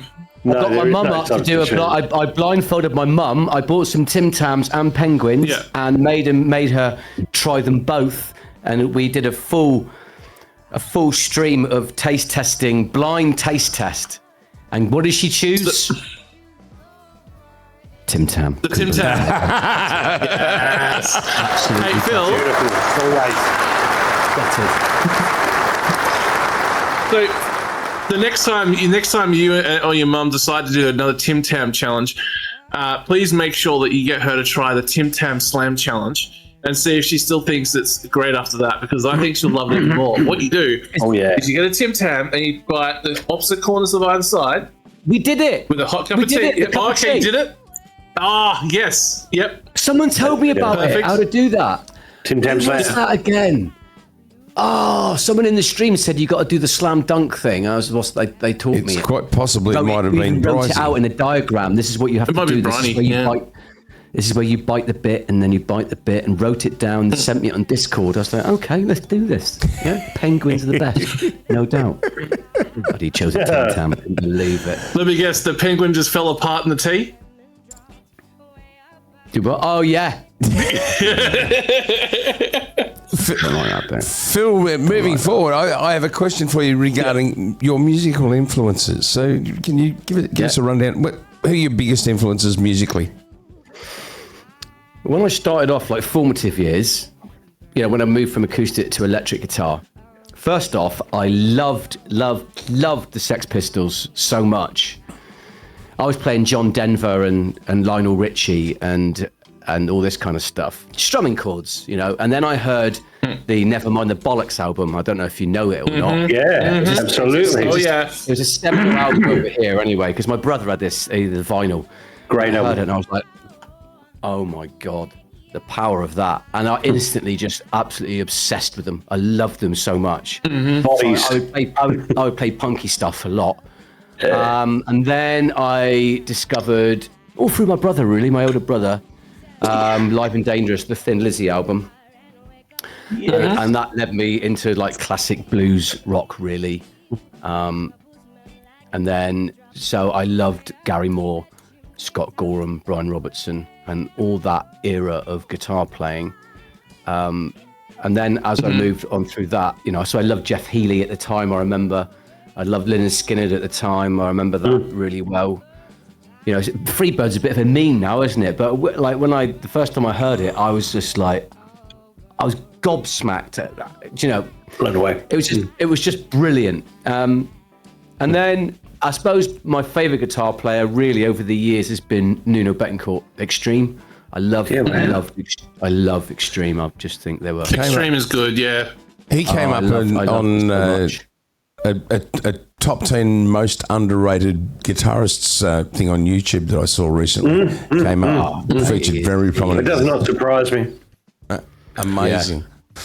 Just getting back to streaming for a second. What you said COVID was so that desire to perform, was that what made you hit the go live? What made you do that? Do that hit the go live? A couple of things really, I suppose. One, I do like entertaining people. I do enjoy that. I love chatting to people, I love the banter. I love all that. I really do. So there was that. And also I thought I need to keep match fit. I need to be able to still sing for 2 hours at a time. I need to still be an excuse to play guitar, quite frankly. I'm not one of those, I'll just sit and pick up a guitar for 6 hours a day. I'm just not that way, But if I've got a reason and I like to entertain people or have a bit of fun, I just wanted to come on and it to be a bit of light-hearted fun, really. No expectation, just enjoy it with a few people. And that was it, really. That was the desire. And then when I did hit go live, there was a lot of positivity out there. There weren't that many trolls, to be honest. Which I was a little bit, you get worried about that, don't you? Yep. Like, what are people going to say? But it turns out when you do it for a little while, you don't care. You end up not giving a shit what people, so what? Yeah. Oh, you're crap. Oh, all right, mate. Yeah, whatever. Bye. Doesn't water for ducks back. It really doesn't matter. So none of that really, So yeah, I wanted it just a bit of light-hearted fun, really. No expectation. Didn't think about earning money from it or anything like that. That if I did, that would have been that's a bonus. I think that's a great that attitude. was really cool. That was really cool. That's a great attitude towards streaming, and I remember discovering you on Twitch, and I was contemplating. I wanted to do it. There was no question, and I came in and watched. There was obviously, as everybody who knows me knows, that it was Pete Northcote that was the initial inspiration, but Max Horn, yourself, Phil. All very encouraging, and that's I think one of the most wonderful things about Twitch. And your experience, I'm sure, would be similar. That the community and the people are what keeps us doing it and coming back. Absolutely, yeah. And what I like being able to share info. I've learned a lot from Steve and other people. and there's nothing guarded about it. If I know something, I'm totally happy to share anything that I've learned with anybody who wants to do it. I'm always trying to encourage people, do it for fun, I try and encourage local people around my way to get online and make some content. The amount of musicians who are completely scared to put themselves out there and make content because they think, oh, I'm crap, or I'm not very good, and what are people going to judge me, what they're going to say, and it turns out there's people who are a lot less interested, really. They're more interested in themselves than they are. They are in slagging you off. None of it matters. Yeah. I've got to say, Phil, you got to get out there. You're and that was the direction I'm sort of close to going to. Your content stuff, the stuff that you've been doing recently is absolutely sensational. I've been really intrigued, and we may need to have a chat off air at some point. But I wanted to ask just to quickly finish up the streaming side of things for the moment. Did Twitch during COVID lead to live work, or is Twitch for you something that's kind of quite independent of the live performance? Yeah, it was independent. Nothing I've done live around here has come from Twitch, I don't think. I mean, most people not even heard of it. It's a very guarded, insular experience, isn't it? Like we all know about it. We know about Twitch and we know the ecosystem well, but outside of that, most people haven't even heard of it. The discovery, especially, but I don't know what it's like right now, but back 3-4 years ago, there wasn't any discovery whatsoever. You couldn't find it. It's like you've got to, make sure you clip it, put it on YouTube, put it on Instagram, put it everywhere, try and drag people in. And like dragging people in, it was virtually impossible. I had a few people locally who would come in, but not many. And I didn't get any gigs from it. That just never happened. It wasn't really about that. Yep. Yeah, completely separate thing altogether. Absolutely. Your most sorry. We have had some questions in the chat. Go for it. Ooh. What was that? Oh, he said go for it. I said go for it. Yeah. Oh, the question we had from Lou, he paid for a highlight this message. So, Lou, you're getting a shout out for that one. Legend. Phil, have you ever had any trouble with people pestering you during an IRL like Paul and like Paul seems to attract? I think we can add Max to that as well. I think we've seen Max live. Everybody. All the time. Alcohol and gigs. This is part of live work, isn't it? It's not just singing, is it, and playing tunes. It's dealing with the crowd. Yeah. Can you deal with a pub full of drunk people?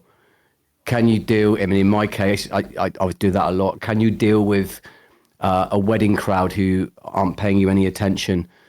Who aren't listening, or you're just background? Can you deal with every scenario? Can you deal, like last week, a dance floor that was up to here, up to my nose, of people dancing, knocking your mic stand, hitting your face, play this, can you play that? I'm like, oh, God, I've got to take my in-ear out. It always amazes me. I've got in-ears in, and they're going, what? I've got to take my in-ear out? What? Do you know, whatever it is? No. Oh, last week? Can you play Kylie Minogue? I was like, do I look like I can play Kylie Minogue right now? Hang on. What do you want me to do? I should. Go on, have you told me that you've had Steve Ford at your gig? Yeah, saying, can you play Kylie Minogue? Exactly. I don't want him rubbing his thighs at one of my gigs. Tenor Shark Attack did have a question for you, Phil. If you could land an endorsement deal with a music-related brand, which brand would you most like to want to have said endorsement deal with? The reasons are optional. Oh, that's easy. That's easy. And I have you Australians to thank for this, because I want an endorsement deal with Mate On. Oh, what a guitar. Look at this. Come on, Mate On, send me a guitar. I love these guitars so much. What you need, Phil, is one of those. Oh, God, look at you, look. Or one of these. These are I'll just just. hold up a pretend sign of Keith Northcote and go, and what are those? Yeah, he has a Cole Clark, mate. Yeah. He has multiple matins too, I can tell you. It's possible. Mind you, did I tell you that I saw an advertisement for a job going at Cole Clark the other day, and I nearly dumped everything. I told and you went should for have it. applied. Give me 1 second. Give me 1 second. I need to give eldest son some money to go to the shop. I'll be back in 30 seconds. No worries. Yeah, mate. No worries, mate. While Phil's doing that, for everybody's reference, Phil is obviously an excellent musician and guitarist, and Maton Guitars, Australian made in Melbourne in Box Hill, and have been dominating the live acoustic guitar market for many years, thanks largely to Tommy Emmanuel and his efforts across the globe. But they just have arguably the best active pickup system for an acoustic guitar, and Phil has the mini Maton. It sounds absolutely insane everywhere I go. Any sound guy, if I ever use that guitar, they go, "Wow." The sound from it, and it's a mini as well, you know. Yep. Yeah. Man, they are amazing guitars. The AP5 Pro is nuts. Oh, it's insane. so good.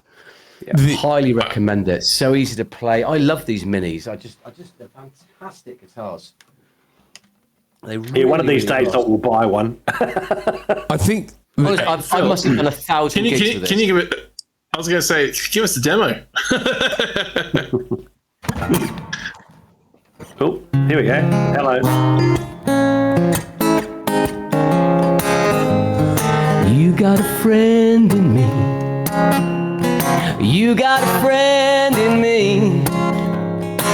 When your life is rough ahead and you're miles and miles from your nice warm bed, you just remember what your old pal said, 'cause you got a friend in me.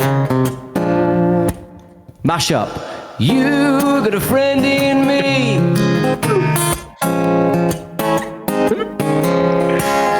Hey. Let's go. Phil Smyth, ladies and gentlemen. And Legend. last word on the mini Masons. I have two. I have the AMD and I have the one you have, the exact same. And one of the things that I love about those guitars is transitioning from acoustic guitar to electric guitar is tough, but on those minis, the action is so good and they play so well that it's not a huge transition to go from acoustic to electric. So fantastic. And as a UK ambassador for Maton Guitars, I do believe that Maton should give you an endorsee. You should be endorsed, absolutely, 100%. In fact, Damn right, mate. I will send them an email tomorrow. That's my first thing on my list of things to do when I wake up. Ollie, I'll drop in to North Box Hill and go and see the guys over there and hit them up. Just up the road from Billy and Andy Allen, who builds their custom shop guitars. Drop Phil's name to Andy, and we'll hook him up. I'm sure that's not going to happen, but we'll try. See what we can do. I've also seen Lou also put in the chat. Sorry, I'm just going to jump in there, Paul. He said that he knows Pete Northcote has multiple Matons worth about $5,000 or more. No. Yeah, wow. What a guy. Yeah. The Messiah. Man alive. I also saw right today there. too, Lou. He put a clip up today, or within the last couple of days, of him with the artist guitars as well. He was doing playing a song that he recorded with an artist guitar, and that sounds freaking amazing. The You can Purple have a look at Sparkle. that too, guys. Australian design. The Purple Sparkle. Yep. Most chaotic moment on stream, Phil. What was the most insanely chaotic moment you've had on stream? God, flipping heck. I had one where I got about a level 15 hype train. It was me, my mum, and my next door neighbour dancing in here. And I remember that. I can't remember the song. It was something like YMCA or something. We were all dancing and the chat was going mad. That was quite fun. I remember Lou being there. That was brilliant.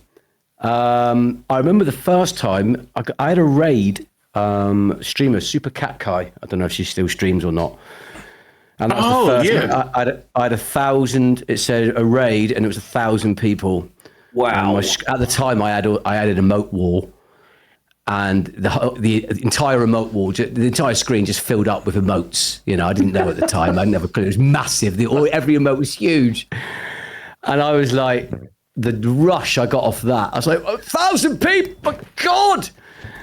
And that was, I'd never forget that, the first big raid. Because after that, it all felt like, obviously raids are amazing, aren't they? I never had that massive buzz of like all those Endorphin people rush. coming in. Oh, it was huge, you know, and I never forget that. It's at that point where you go, really good. there's how many people? Yeah. And everything goes, you just go completely insane. It was mad, mate. It was mad. But yeah, I've had some real moments, you know. One time when we got the FM3, I had a dono goal up for the Fractal, the FM3, and we got that. Lou kindly got us over the line, I remember, with that. And that was like, oh, my heart. I was like, oh my God. That was an incredible coming together of community there. I was really touched by that. I'm still using it now. So there's little memories like that. And just getting to know people, really. You know, you build up a relationship, don't you? Despite you just seeing text. Indeed. Indeed. You know, that's probably my favourite bit of it all. I think that's... Oh, Go, Metal. You're right. I was going to say, I think for me, a memorable... Sorry to interrupt. Yeah, you of go. course, I remember Lou's just put that. I had the first time I was on the front page as well. Yeah, I had the same 20,000 people. The first ever went up to about, I think it was 19,000. You know, and I was like, Crazy. oh my God! Of course, how can I forget that? But And it's almost inconceivable, that sort of number of people. It's incredible. when you're live streaming, especially if you've been ticking along at 50, 60 people a night. yeah, that's right. That's absolutely. Even that's a good night. 60 people. That was a good. Indeed. That was a good amount. You know. I was there for And this was in the one day.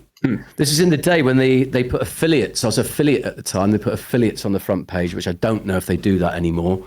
Yeah, right. And they were experimenting with affiliates. So I haven't been actually even really streaming that long.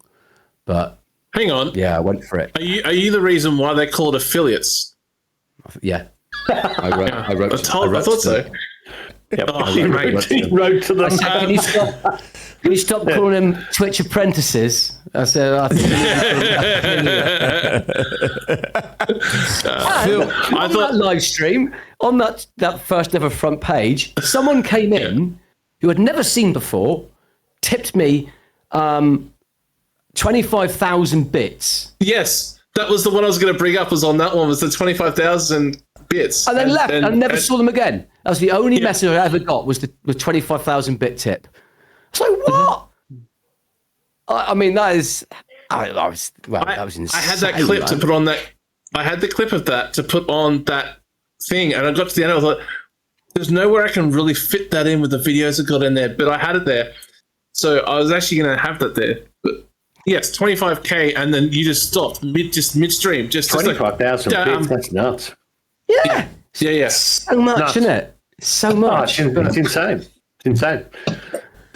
I can just see Auntie Lynn there putting that. She got banned. Auntie Lynn got banned in my stream. Got timed out. I like the one from Wazza. Yeah, Bryce, he did it too. I love the one from Wazza saying, "Still wanting you to get to Australia. The Spiden snakes aren't that bad." Mate, I don't know how all of you are even alive with what can eat you out there. I just don't get it. I saw on Instagram this morning, there's a bat the size of a small horse. Come to Australia, where you might accidentally be killed. Get killed. Yeah. Phil, It's like, listen, when you go to Australia and you put your shoes on, what you got to do is you've got to check inside your shoes. But check inside your shoes? I've never done that ever, and I'm 60, right? Ever. No. Well, this is what Max said. He said he'd never seen a snake in the wild or so. I said, you're Australian, mate. What do you mean you've never seen a snake? That's not true. That can't be true. Surely that can't be true. Not only have I seen a snake, but I've hit a kangaroo and then ate it. I was with you when you hit it, mate. Australia, man. I was with you. Yeah. I was with you when you hit it. Only in Australia, eh? Look, the best part about that whole circumstance was that the kangaroo wasn't a young kangaroo; it was a fairly older kangaroo. So you could say the meat quality was Aged to perfection. Phil, I've been watching and really enjoying your live content on Facebook, etc. You've been doing some amazing stuff there. Your YouTube shorts, you're showing, which is something that I've filmed but haven't quite finished editing yet. Your whole loaded in the car. Here's the gig. I've got to set it up here. That stuff is fantastic, but it must be a huge undertaking to put that video, do all the film the footage, do the gig. So you're the musician, you're the film, you're the cameraman, you're the audio guy, you're doing the whole 9 yards. Just give us a little bit of insight into that. Well, I just noticed that a lot of I hate using the word content creator, but a lot of guys in my scene, like doing the weddings and all that kind of thing, or any gigs really, are filming all their gigs and putting out clips, reels and shorts and all this kind of stuff. Yep. So I thought, well, I'm gonna have to get into it. So I got an Insta360 camera, got my iPhone, and just plonk it up on a tripod, and film the day. And I think what's important to capture is not necessarily you singing. They're like, oh, it's another clip of me singing a song, but it's capturing the feeling of the day, capturing what, the atmosphere you're providing. So if you can get a crowd singing along, a busy dance floor, a bride coming in to the entrance song, capture all that kind of stuff. Squash it down and put it into a reel and upload it.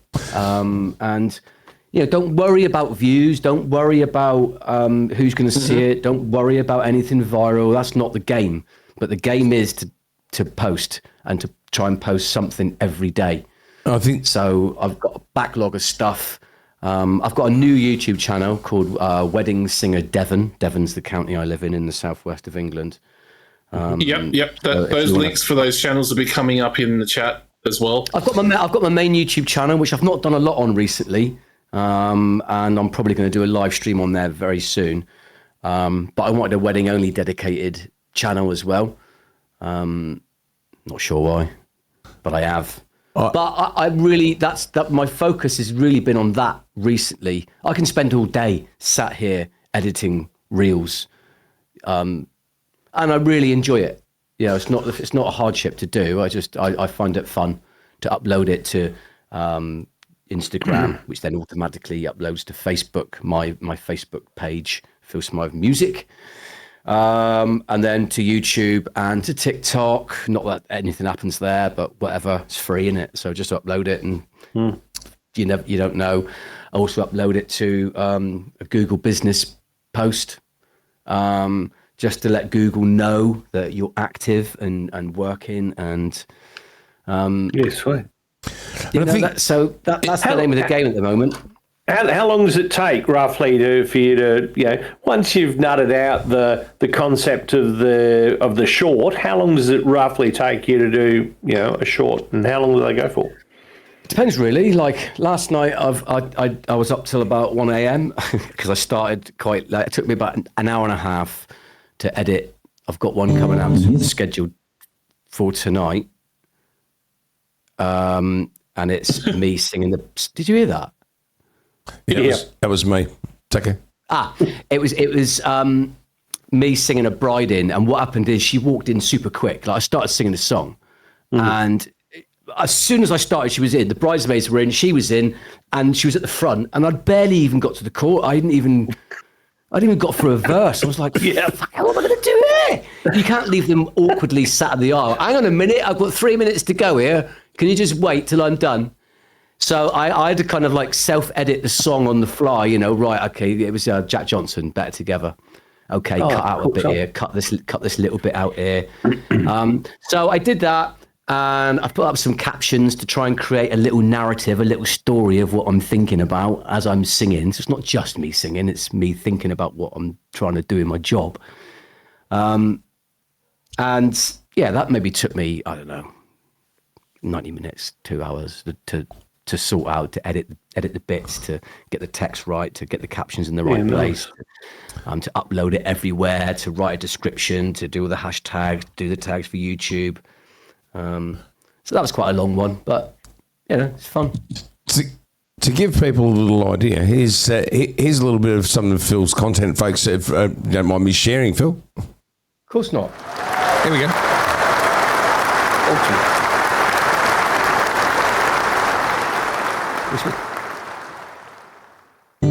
Oh, that's You won diamonds and a ring of gold. You say you won. The story remain untold.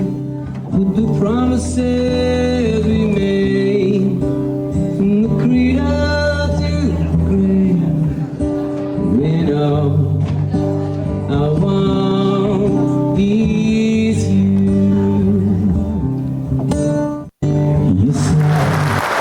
that one didn't take very long. I mean, that was just, I set my phone up behind me and just let it go. That's just audio. Yeah, wow, that was pretty good, considering. I do have to say, I love the Arthur Shelby Peaky Blinders hat. I'm going to say, I can completely relate, Phil. You're asked to perform as the bride and groom enter, or you're asked to perform as the ceremony, as the walking up to the ceremony, etc. And you get just into it, and all of a sudden the celebrant says, "I'll do it. Thank you." Yeah. No, don't let me finish the song. It's okay. I don't mind.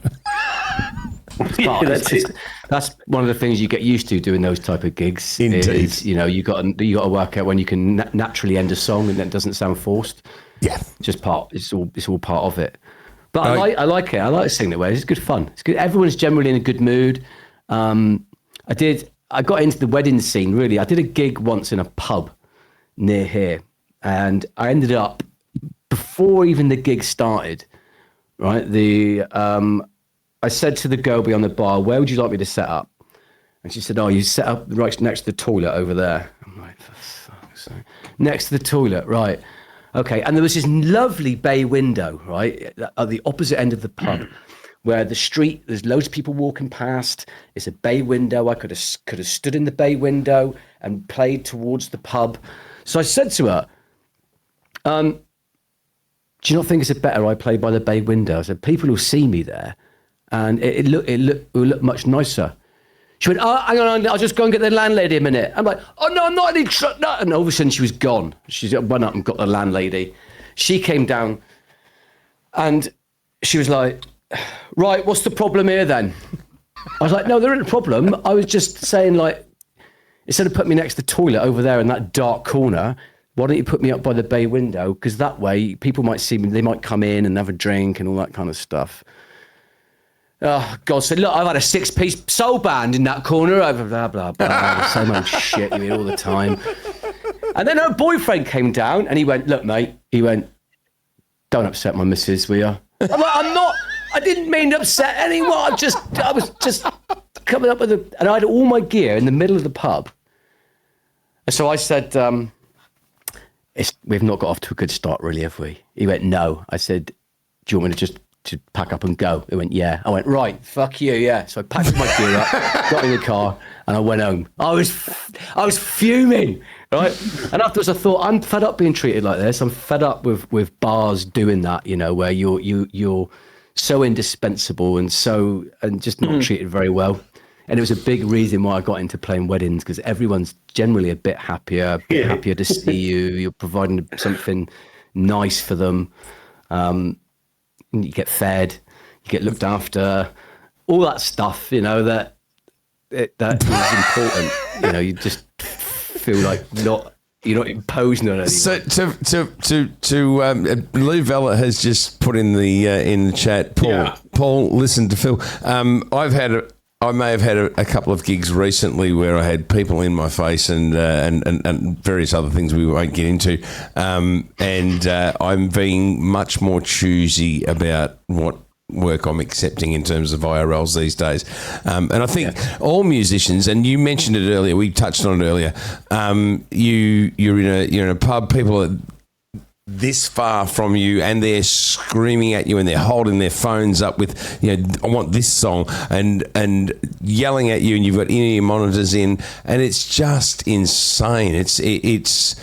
And I have a few years on you, Phil, so I do remember the days when playing in a pub was genuinely a fun thing to do, and security were on the ball. Security were there to make sure that things didn't go down.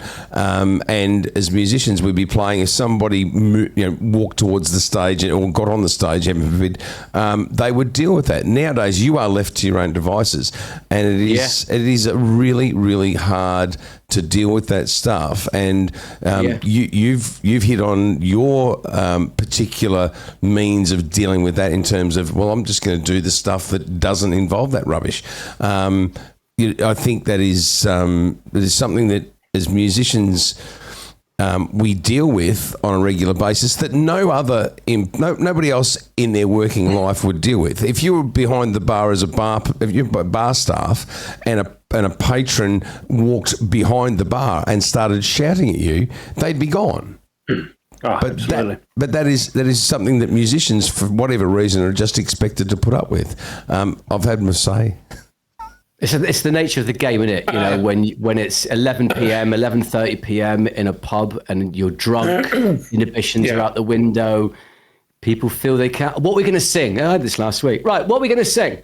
I do karaoke. What do you mean? What are we going to sing? Well, why am I going to get you on my microphone? Why don't you piss off? Yeah. That's how I feel. I don't say that. Yeah. I'm going. Oh, I don't know. What do you know? God, And but you have to smile and pretend that it's all okay and all that sort of. Yeah, no, I'm going to move away from that topic right now and move on to how do you balance everything, man? I mean, streaming, gigs, content creation, family, because we talked before about Hazel, and you've got children and a dog. How do you make everything fit into your week? Not sure I do, to be honest. I don't know. I suppose. It's always trying to get the balance right. I don't know if I ever quite achieve it. I don't know. I've got a very, very understanding wife. I've done this since we met. So, I've lost relationships in the past over it being so busy. But I guess when you find the right person, who it's just support all the way. So, and especially when the kids were younger. When they were little kids, and you'd have to be up at getting home at stupid o'clock and then getting up really, really early. Had my mum to help as well, obviously. So we've got family surrounding us. And then just trying to make time during the week. Obviously, this is my job, isn't it? I do this, sit here all day and make content. Comes home from work. Well, it's obviously. I mean, being a musician is a very easy job. I mean, it's not like you have to do anything. It's like it's. It's what you do. Yeah, right. Mate. I work. I do. I don't know. I could sit here for 8, 9 hours, 10 hours a day, and still not have enough time, and play at weekends. And it's for me, it's full time. People don't see it. Oh, you just play at weekends and stuff. No, it's not like that at all. The emails, the invoicing, the promotion, the learning songs, the singing, the playing guitar, the band leading, the sorting the band out, the talking to clients, there's loads to do, especially these days. When you have to do all of that, it's not moaning about it. It's what we do, isn't it? There's much work. Like I say, when Hazel comes home from work and I'm moaning to her about, oh, you don't believe the day I've trying to put out a reel. She's like, yeah, I've just been just dealing with a family who's someone's about to die. I'm like, yeah, let's put this in perspective. Yeah. Stop complaining, Phil. Indeed. But it is an interesting lifestyle and way to earn a living being a musician. And I tread both sides of the equation with a full time Yes. job and musician, and Brizey being in aged care. So there are a lot of parallels there, Phil. And I think it is. I asked the question because it is incredibly difficult to manage all of that. Trying to be everything to everybody is hard I work. suppose you've got a similar thing, don't you? If you're a full-time job, you're doing your live streams, you're doing all your IRLs. There's a lot to fit in. Kudos, man. I don't know how you do it. Live performance, Phil. What's? I think we may already have the answer for this, but your favourite type of live gig? That's a good. It depends on the crowd, to be honest. Sometimes I love just being a background musician at a wedding drinks reception. I can just loop a few things, sing a little bit, low pressure. I love those type of gigs. Sometimes you get a vibe where you know no one's listening, so it's not so much fun. And then I get to play a band gig at the evening where there's a dance floor up to your nose. That can be super fun.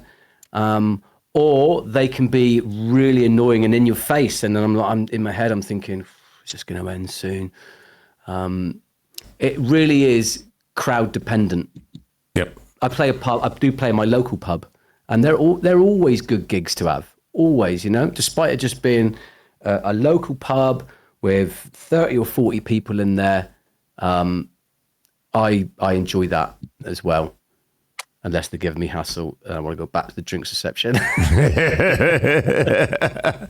Funniest. Solo. I'm just gonna jump in. Sorry for a second. I've been waiting to jump in with this one. We've got a couple of comments in the chat. Auntie Lynn has stated that, Phil, I will hire you when my granddaughter and your son get married. Oh, bless you, Annie Lynn. Do I pay my own travel? I might be able to put on the cards, mate. Thanks, Annie Lynn. The other one was Thorogood. Welcome in to the chat. Tell us your favourite drink if you haven't before. He's commented saying he's once ruptured an eardrum because a groomsman came on stage and screamed down the microphone. Yeah. His in-ears were set for his volume, not a screaming twat. Yeah. Has that happened to you, Phil? Been there, mate. Absolutely. So many times. That has happened. Cool. Indeed. Paulie can attest to that one too, I'm sure. Phil, I've got I've got to quickly take an ear out, don't you? It's crazy.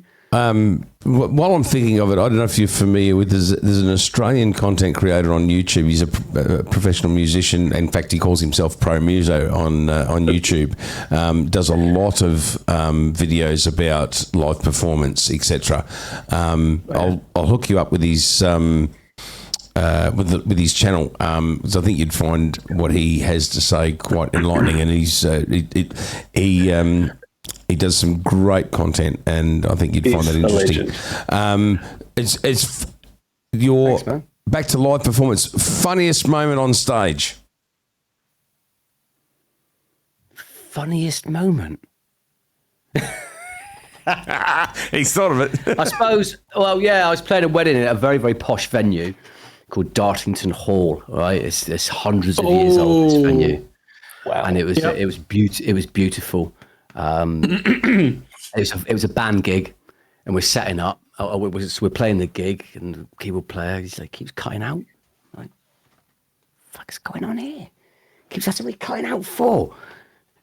And he said, all of a sudden he goes, Phil, what? He goes, I gotta go. What's the matter? He goes, I'm gonna shit myself. Right. Before I knew it, he legged it. He ran off. Left us to it. He was just holding his arse,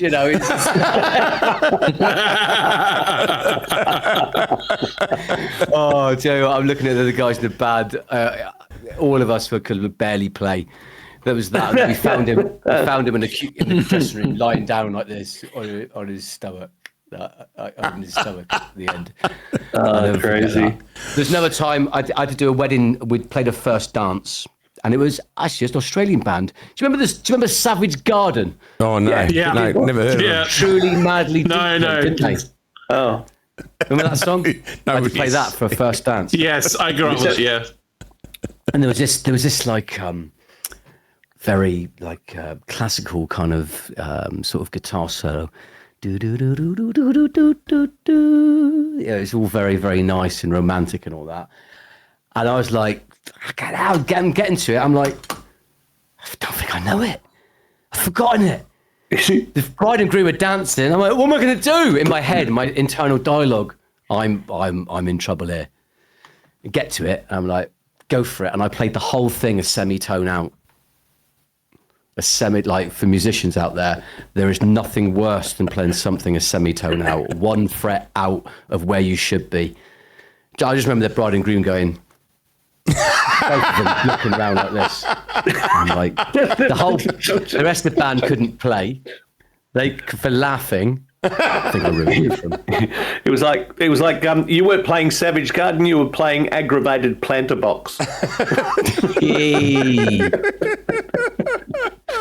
I mean, that's two that spring to mind. I don't know. There's probably loads more. I did notice one comment. I did notice one comment earlier from Conspiracy Guru. Your thoughts on the Nervo Nigel situation? What does that mean? Mm-hmm. Nervy Nige. What was that again? Yeah, Nervy Nige. I used to talk about. Oh, he's going to have to remind me, man. It's been a while. I do remember Nervy Nige. I can't remember. While that's happening, Nervous Nige. we've talked Give you a about score out of 10 too. we talked about your mate, mini Maton and the VL3 and your FM3. Some threes becoming common. Favorite piece of gear and most overrated piece of gear. Favorite bit of gear. I'm quite liking. I've got this new guitar at the moment. I haven't dialed it in yet. It's not. Oh, show us. Oh, my, a Taylor. Oh, I got a Taylor T5Z Pro. Yeah, wow. Nice looking guitar. Nice. I've not dialed it in yet. Can't quite. woohoo, sexy. Looking forward to it. I've only just got That's pretty. it. So the idea is that it can do acoustic tones and electric tones, and I haven't got to be changing guitars. Yep. And it feels really nice to play. Wow. Takes quite a bit of dialing in. So this is my current favourite looking guitar. This is what we'd refer to in the business as a hybrid guitar, Phil. A hybrid, yeah. Yeah. Yeah, so it's a hollow body, and has this. I just call it fucking nice. Can we compare? Because I've gone the opposite way. So I've got the Maton Master Sound, but hang on, microphone. But I have the Graphtec Ghost system, so I have my acoustic. So I've got the two humbuckers and coil splits, and then the Ghost bridge. So I've got the piezo bridge. So that's the electric guitar with the acoustic pickup. You've got the acoustic guitar with the electric pickup. Yeah. Two different approaches, Yeah. same deal. One guitar, does a lot. One guitar does the lot. Yeah, it's beautiful. So that I'm quite enjoying that at the moment. Overrated bit. Overrated. This is the one I'm hanging out for. For years, I used as you did, Paul, a Voice Live 3 Extreme. I don't know if you still use it or not. Not very often, but I still have it. Not very often. And I used that for all my live looping, for vocal effects, for guitars. It was a crap guitar processor, but it was a brilliant vocal processor. Absolutely. The harmonies on it were outstandingly good, and the reverb. Great looper too. Yeah, it didn't fit on my pedal board anymore, so I got rid of that, and I used a Boss VE 500 for all my vocal processing, and I just don't like it, man. The harmonies are really crap, so I don't use harmonizers anymore for that very reason. So that's probably the Boss VE 500 is fairly disappointing. That springs to mind quite a lot. TC Helicon really nailed the vocal harmony side of things, didn't they? Oh, fantastic. Even that little single pedal they've got, I don't know what it's called, it's the blue one. The TC1?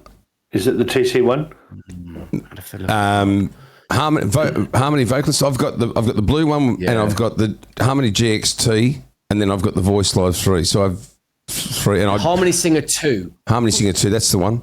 So I've got one of those on my pedal board with my FM3. I beg your pardon. I've got the Harmony GXT, which is discontinued. I've got that on the board with the FM3, and for live shows, I'm using a Vailton GP200 because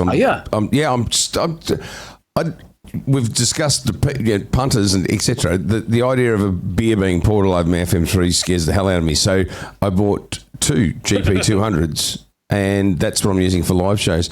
And if it gets destroyed, it gets destroyed. But it's a less than a third the price of an FM3. Yeah. I bought these Perspex shields. I've got FM3 down here. I think we may have got those about the same time, brother. Yep, exactly. Mm-hmm. Covers the FM3 up. Yep. So I'm hoping that because I used to have mine rack mounted, my FM3, and just have the FC6 on the floor. Yep. Then it just wasn't portable enough, so I got rid of that, and I've gone down this route. But I may, you know what it's like, mate. Everything is subject to change at all times. Yeah. There's never a static thing, is it? That and redundancy. So I'm curious, Phil. Are you carrying multiple guitar rigs in case something goes down? Is that a? Solo wise, if I do an acoustic gig, I use an HX Stomp. Yep. These days because it fits on my pedal board. Yep. So I've got an RC600, the Boss looper, the 6-track looper, the flagship one. I've got an HX Stomp, a VE500, so vocals and guitar processing. That's primarily what I use. I only use the FM3 if I'm out with my band. Yep. And for live streams because it's set up on the floor there. So solar wise, exactly. I have got my board built. Where I don't know if you can see it or not. It might be a little bit difficult to see. Here, this is my FM3 board. Yep. And here I've got this like what do you call it? Like a tripod holder thing. Yep. That I can stick. I sometimes use a drum pad, and I can stick like a stand in that. Yep. And then it comes out, and I've got a tray that I can put my my drum pad on. So if I want to expand it, I can. But to be honest, I just find it easier. I go in with my little mini board, set it up, 10 minutes. I also have a battery-powered Everse 8 speaker. It's battery-powered. It sounds absolutely fantastic. Just plonk that up, 10 minutes, 5 minutes, and I'm done. That's awesome. So I have different rigs. But really, I should have one rig does all. Do you know what I mean? But it's so hard to do that, really Phil. Good at it. Isn't it? It is. If I was doing an acoustic looping show, I'd be using one pedal board. If I'm doing a backing tracks solo show or a band show, a different pedal board. And I think the thing again that non-musicians may not realise is just how much we sink into equipment, not just for shits and giggles, but because it's necessary, because it's essential to do your job. It's a tool of the trade. So it's a huge undertaking, whether you're streaming, and if you're then doing multiple things, if you're doing acoustic gigs, you're doing band gigs, you're doing weddings, all those things. There are every time you walk out the door, almost you're just like, hang on, which gear is right for that? And your battery-powered stuff is increasingly more required. Wedding ceremonies. I think that show that I watched recently, we had the clip from. You were using that battery-powered PA system for that. Yep. I've done it again. I've put my finger up. I love it, man. It's got 2 inputs on it, and one for a microphone, one for a guitar. Turn it on. Not even power required. Just play the gig. No looping, no nothing. Just singing songs for people. 5 minutes set up. It's really tiny footprint. It's probably the best bit of gear I've bought this year. If you're I've got the JBL Eon, the Eon battery powered one, which actually my father has. I've lent it to him because it's Yeah, just such a nice. great piece of kit. Absolutely sensational. Moving on, let's crack on to our Aussie challenge because we're all, you, Phil, with all the gigs and the IRLs and the streaming and all that stuff, you're flat out as a lizard drinking, as we like to say in Australia. So My favourite let's. saying. So give us. I mean, you are famous for your Aussie accent, Phil. I am indeed, mate. So No, I am in. let's have your finest Aussie accent. What, just far away. We've heard you All do right, it mate. before. What I'm going to say, my name's Phil Smyth, and I always go into a bit of South African about this point when I'm talking an Aussie accent. How's that? That is fantastic. more. What do We you have do? we have questions though. Give me something to read. Hey, I know I can do. I know. Hang on a minute. Give me 1 sec. Give me. Yep. I can bring back an old feature. Okay. Hang on. Oh, I think this is right. always a highlight of I've Phil's lost the stream. I useless think. facts book. I'll do a useless fact for you. All right. Do you remember my useless facts in my I stream? do. Indeed. Yeah, mate. Indeed. I wonder if I could still. Oh no, not his Aussie accent from Alien Bart. Don't you start, Annie Lynn. Indeed. Hang on a minute. Look, just let me do this. This is. Here we go. Interesting fact. Quite interesting fact. Quite interesting fact. Fact. Yeah. All right, mates. Because you say mate a lot, don't you? Are you ready? Yeah, mate. Yeah, we do, Cobber. All right, boys. Rubber bands last longer when refrigerated. How's that? Is that any good for you? Not bad, except we call them lacquer bands here. Rubber bands.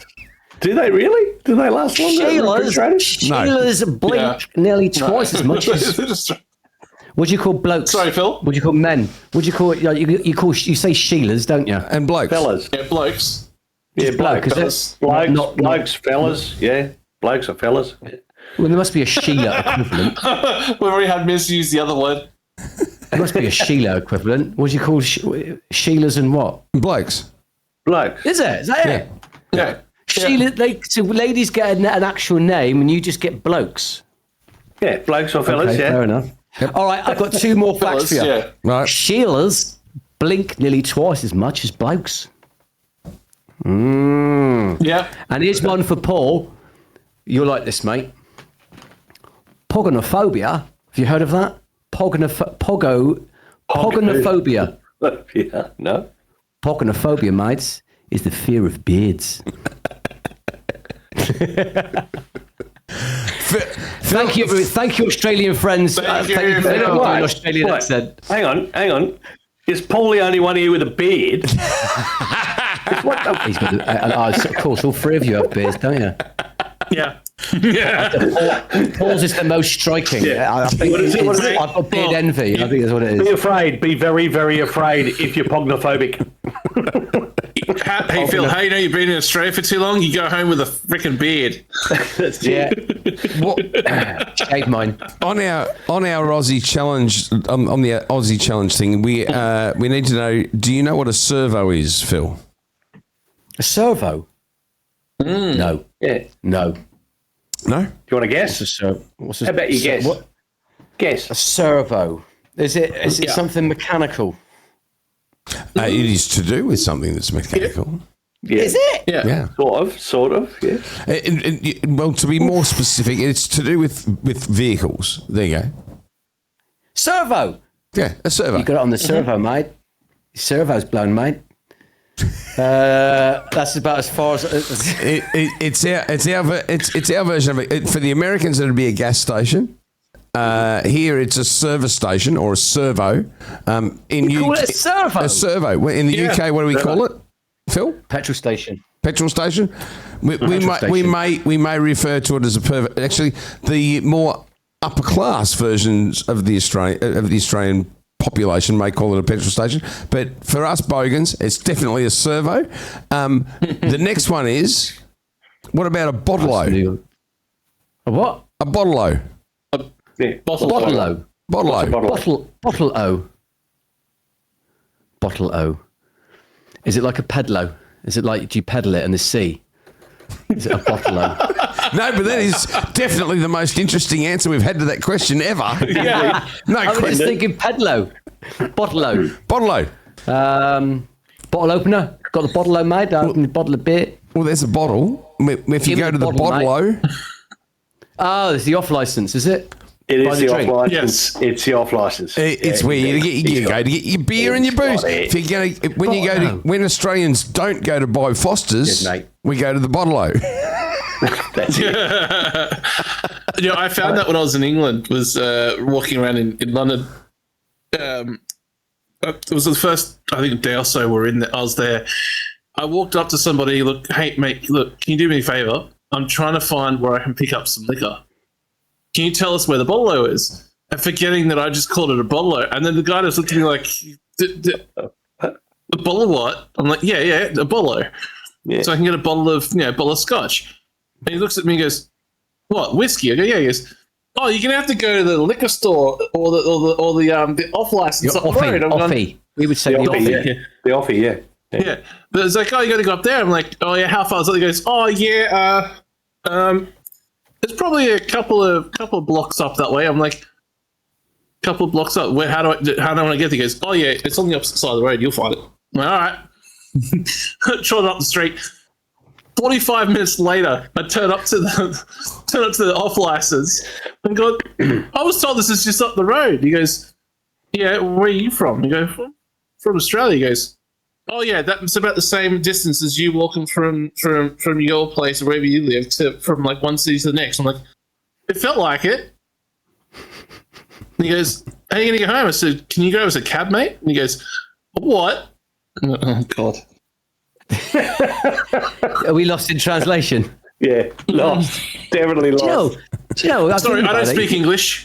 You don't get many offies anymore. You don't get many off licenses anymore. It's all supermarkets, really. I don't know that many around here anymore. It used to be when I was a kid. There were offies everywhere. The outdoor, okay, yeah. Yeah, you go to a supermarket just said now. that. The third it's all question happened here too. You know? The third question in the Aussie challenge was drop bears, legend or real. That's the one. That was Wazza winding me up, wasn't it? The drop bear. Was you lot? That Was it? Come over here. There's bears. What the living trees or something? That drop out. Is that what it is? Yeah, they wait for tourists to arrive and then they drop out of the trees. Yeah. They look a lot like a koala, except that they've got like really big canine teeth and even sharper claws, and they drop down and they just like eat your face off. Only in Australia, man. I just can't believe the things you have over there. Come to Australia, where you might crazy, accidentally get I just see Auntie Lynn.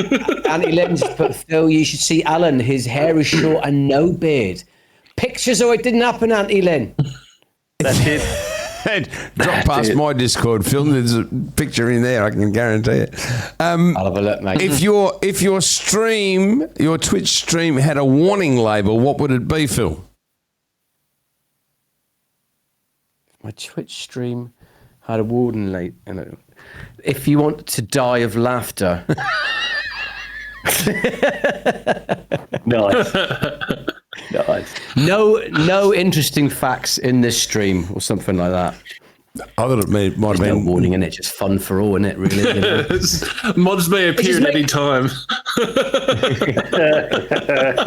This is fun. This is making me want to come and do a stream again. It's nice, isn't it, when you can actually do it with people? I think It's gold. absolutely. Yeah, it is, isn't it? Where you can get the banter and you can bounce off your mates and all that. That's quite fun, isn't it? Mm-hmm. I always thought that with people who stream together, you know, where you can chat about it and you know, I think when you do it on your own a lot, maybe it's Maybe it's different. I don't know. You've touched on, I guess, the whole reason that the mashup exists. It was simply that. It was the fact that we'd hang out in Discord chat and so on, and it was Hez that mentioned to Billy, you guys should just do this. You should do it as a stream, and here we are. We're actually a year in, and it is absolutely amazing. And the fact that we've been able to have the privilege of having people such as yourself, Phil, on the stream and talk to you and just enjoy having a chat has been absolutely amazing. I have a couple of more things just to ask before we close up. First of all, and most importantly, looking ahead, what's next for Phil Smyth? Where are you headed? What are you doing? Is there anything you want to let us know about that's coming up that we should know? What's going on? I've got a busy summer. I'm on about 20 gigs this month. Wow. I've got a busy, like I say, summer coming up. That and a summer holiday built into that. So I'm going to be putting out loads of content on my Wedding Singer Devon channel and YouTube and my Instagram channel.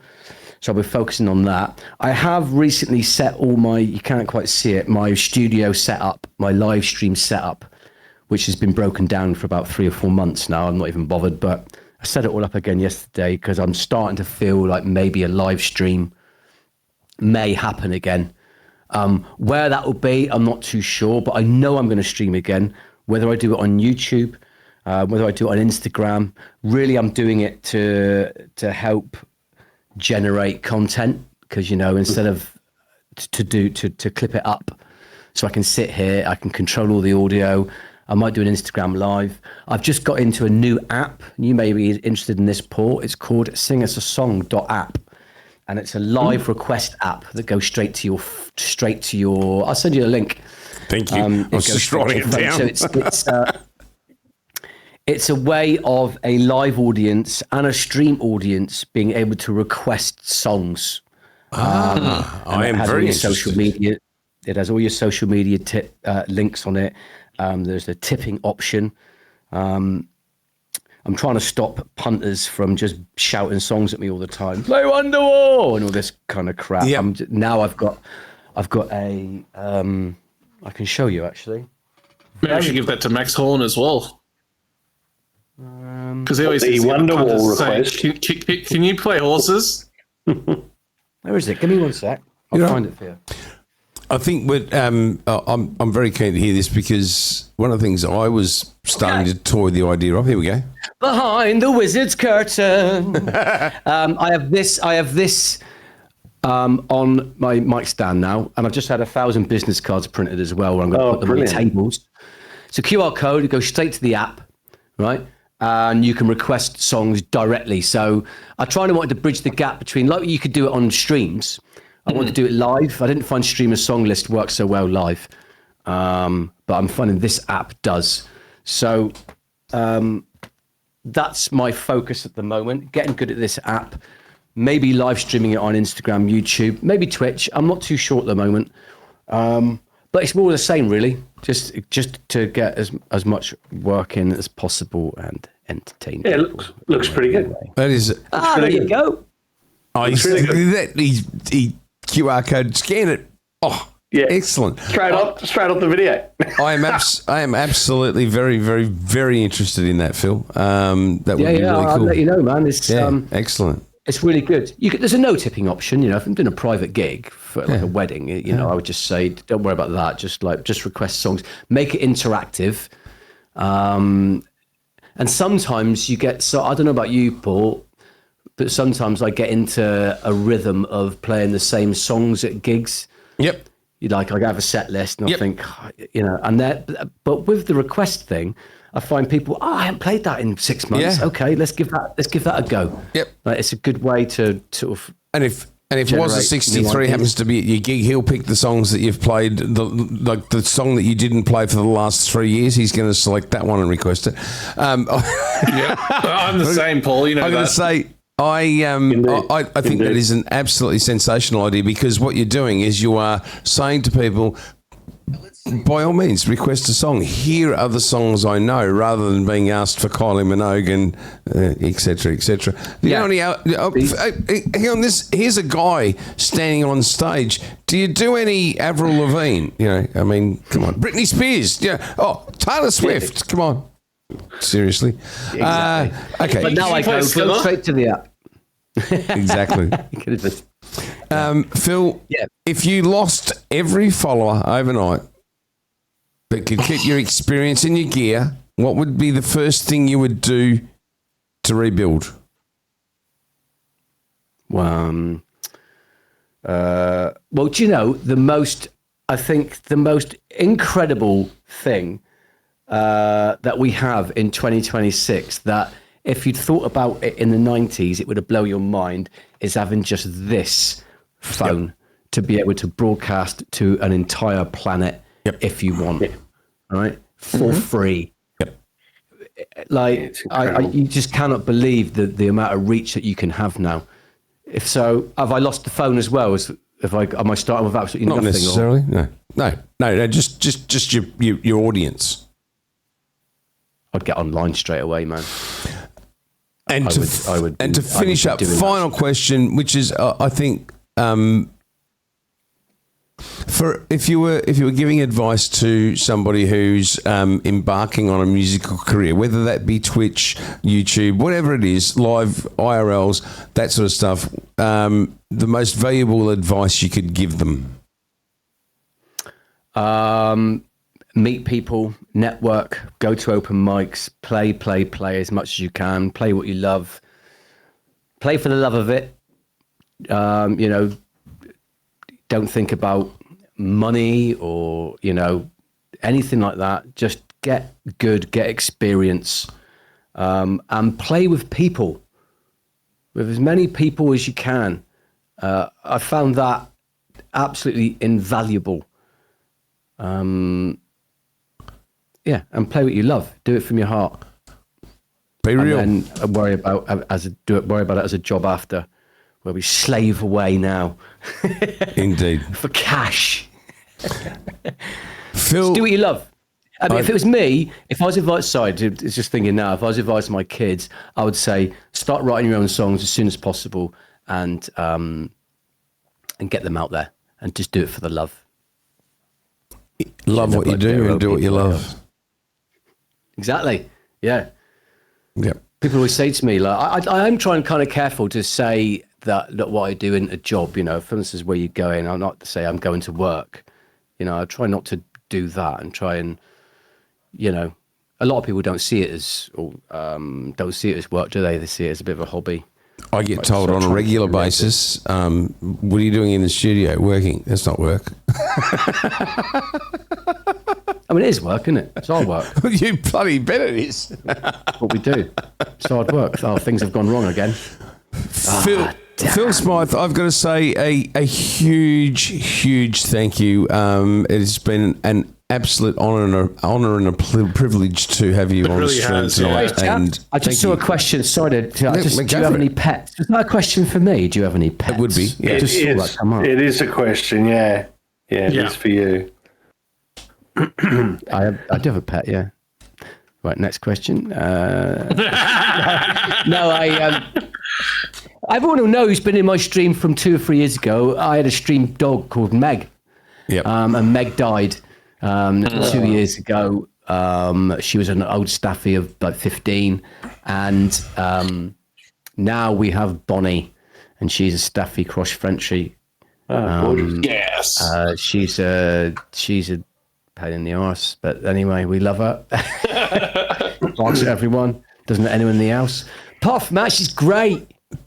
I can hear her barking now outside. I can hear her barking at a squirrel outside. Do you know what I mean? The best things happened to me was getting a staffy, Phil. Love them. We have 3 dogs in the house. They all come into the stream and create complete between Brizzy, the 3 dogs, and if the cat gets in here, it's complete pandemonium. So. Yeah. Oh, hang on! You forgot about Princess Banana. I deliberately left that one out. So you have characters in your stream all the time, don't you? That's what I like, Paul. You know, you've got the bants, haven't you, with Brizzy and stuff, and I love that. A live mod in the room. That's what we've got, isn't it? I think that's so cool. Yeah, it's gold.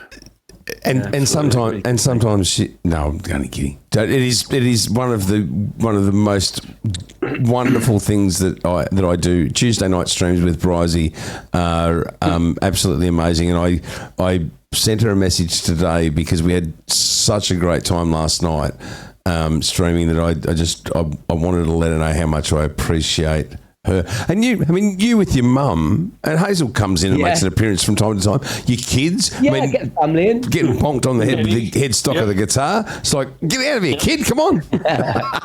Yeah, I love that. Or he comes in and takes over. I love that kind of stuff.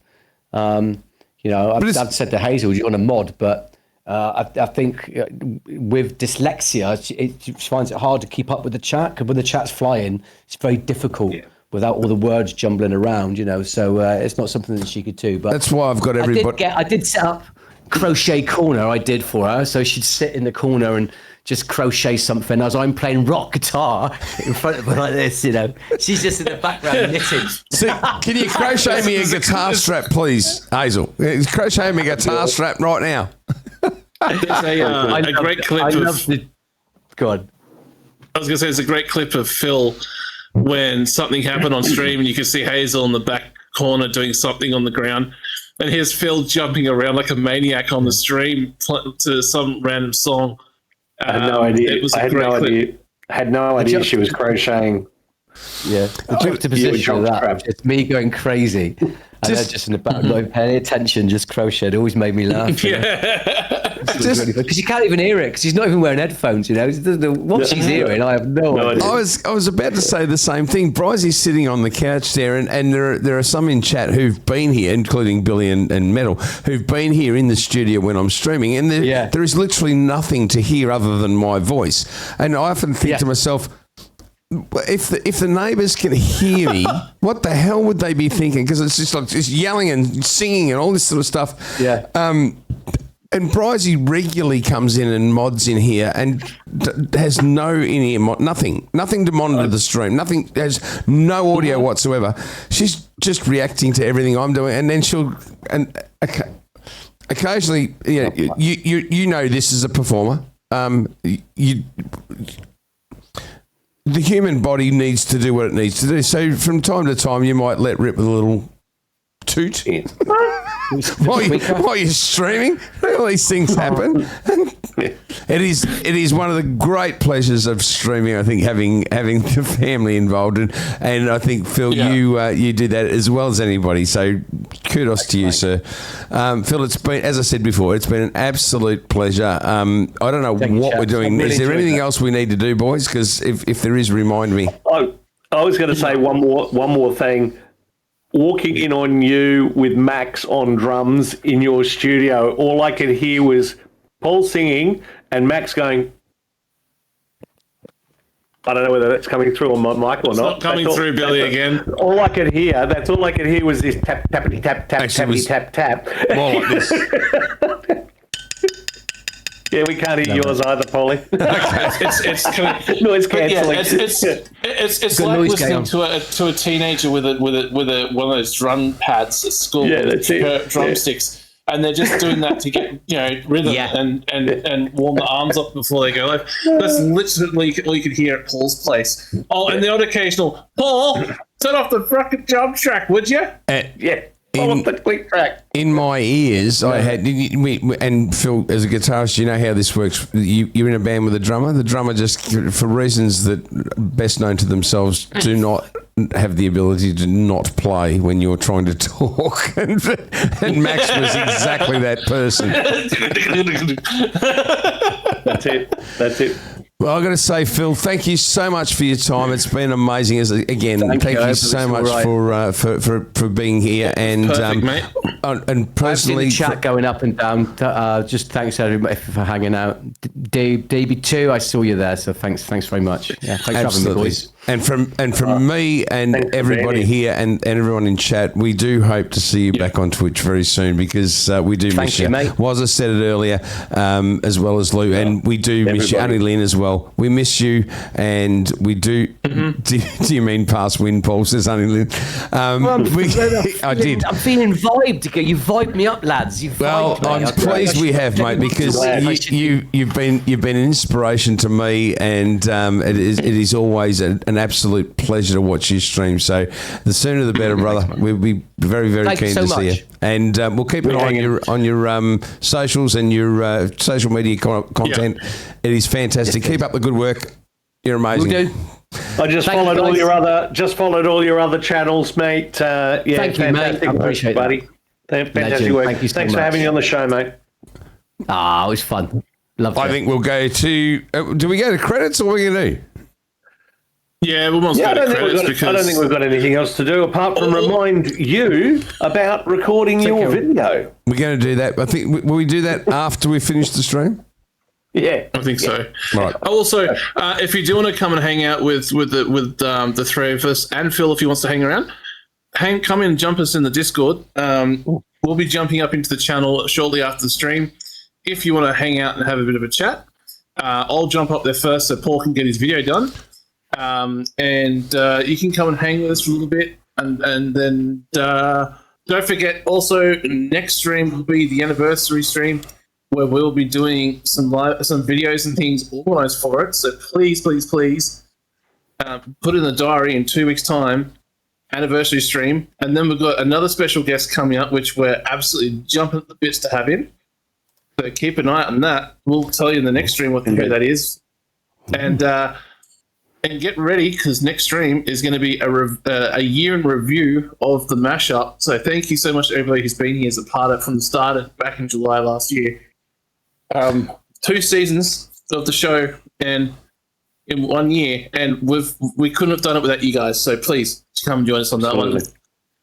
So, Gherkin. let's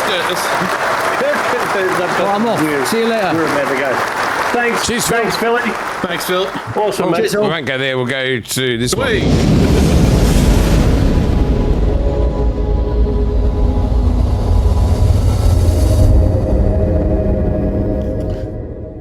I hope everything goes well for you, Annie Lynn. Indeed. In the hospital. Indeed, and absolutely. we're wishing you speedy recovery and all the rest of it, mate. Lots of love. I think we need to work out a raid. We do Yes, indeed. well, I'm actually bringing all that up now on the stream. So, Cool. whilst I'm doing that, Billy, did you have anything else you wanted to bring up tonight as well? No, nothing else from me tonight. Easy. I just want to say a huge thank you to all those wonderful people in chat. Thank you, Disky. Thank you, Lou. Indeed. My pals was a 63. Lurkin Gherkin. Annie Lynn, of course. Good to have you in Chrissy the Smith. house, And Chrissy, thank you so much for that wonderful package. What a gift. I am so pleased with that. That is absolutely amazing. Thank you. And folks, if you want to catch up with us, we will be in Discord for a quick chat. And next week, as Metal said, we have the year in review, our anniversary stream. Looking forward to that very much. What have you got coming up, Billy? Have you got are you planning to stream anytime soon? Yeah, this Sunday, actually. This Sunday? 12 noon Australian Eastern Standard. Myself, Thanks, Chris. the old man, and Boss Mustang are going to be doing the build. In Yes. fact, I'll just reach over here. Whilst he's grabbing that, I'll be in there as well, helping moderate the 3 channels because I'm modding all 3 channels. You do indeed. You do indeed. Well, while he's We are going to be building this. I'm trying to get without the lights in it.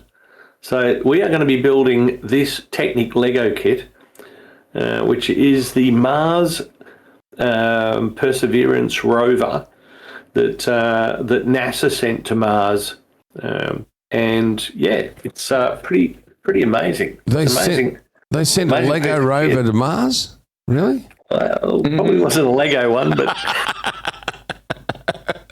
That's going to Very be good. that's Very going to be a good, whole Wally, very good. that's going to be a whole lot of fun though, Billy. Seriously, you're going to have a Mate. blast with that. it's going to be pretty insane, actually. Going to be the first time I've ever done a multi-stream trying to, speed run a build. I was hoping to get Mugwai, the gremlin, done the other week, and I only got that much of him done. About 2.5 hours. I got absolutely nothing of him done. I think I'd like to. I don't know how much we're going to get done of this, quite frankly. But, Well, very little. If go. I can encourage everybody who's currently in chat to tune into the stream and do your utmost to make it as difficult as possible for Billy to do anything, I think that'd be there great. are Oh yeah, there are there's loyalty going to be points. There are loyalty and- points. and there's just as much of a troll that you can do in the three-way stream that you can do to the other two competitors as well to stop them as well. I've made sure that they've got theirs all set up too. Awesome. nice. What about you, Metal? Any upcoming streams that we should be aware of? Yeah, mate. Friday morning, I'll be streaming as usual from live here at home, doing at this stage probably another truck stream, maybe a little bit of armor, but it would be during the morning.